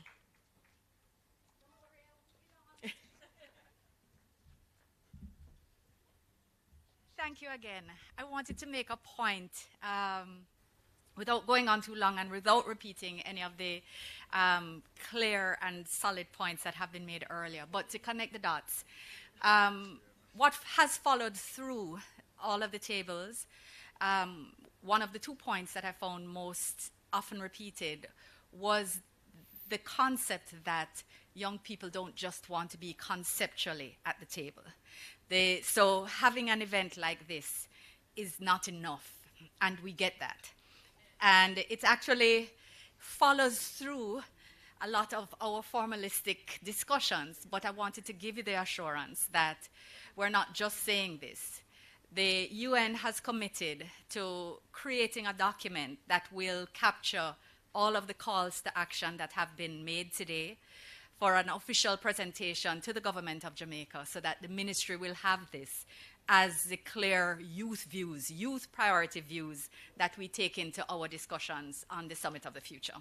So it's your views won't just go into the Ethernet or into social media in mindful and demure posts, but but they will. So Rihanna.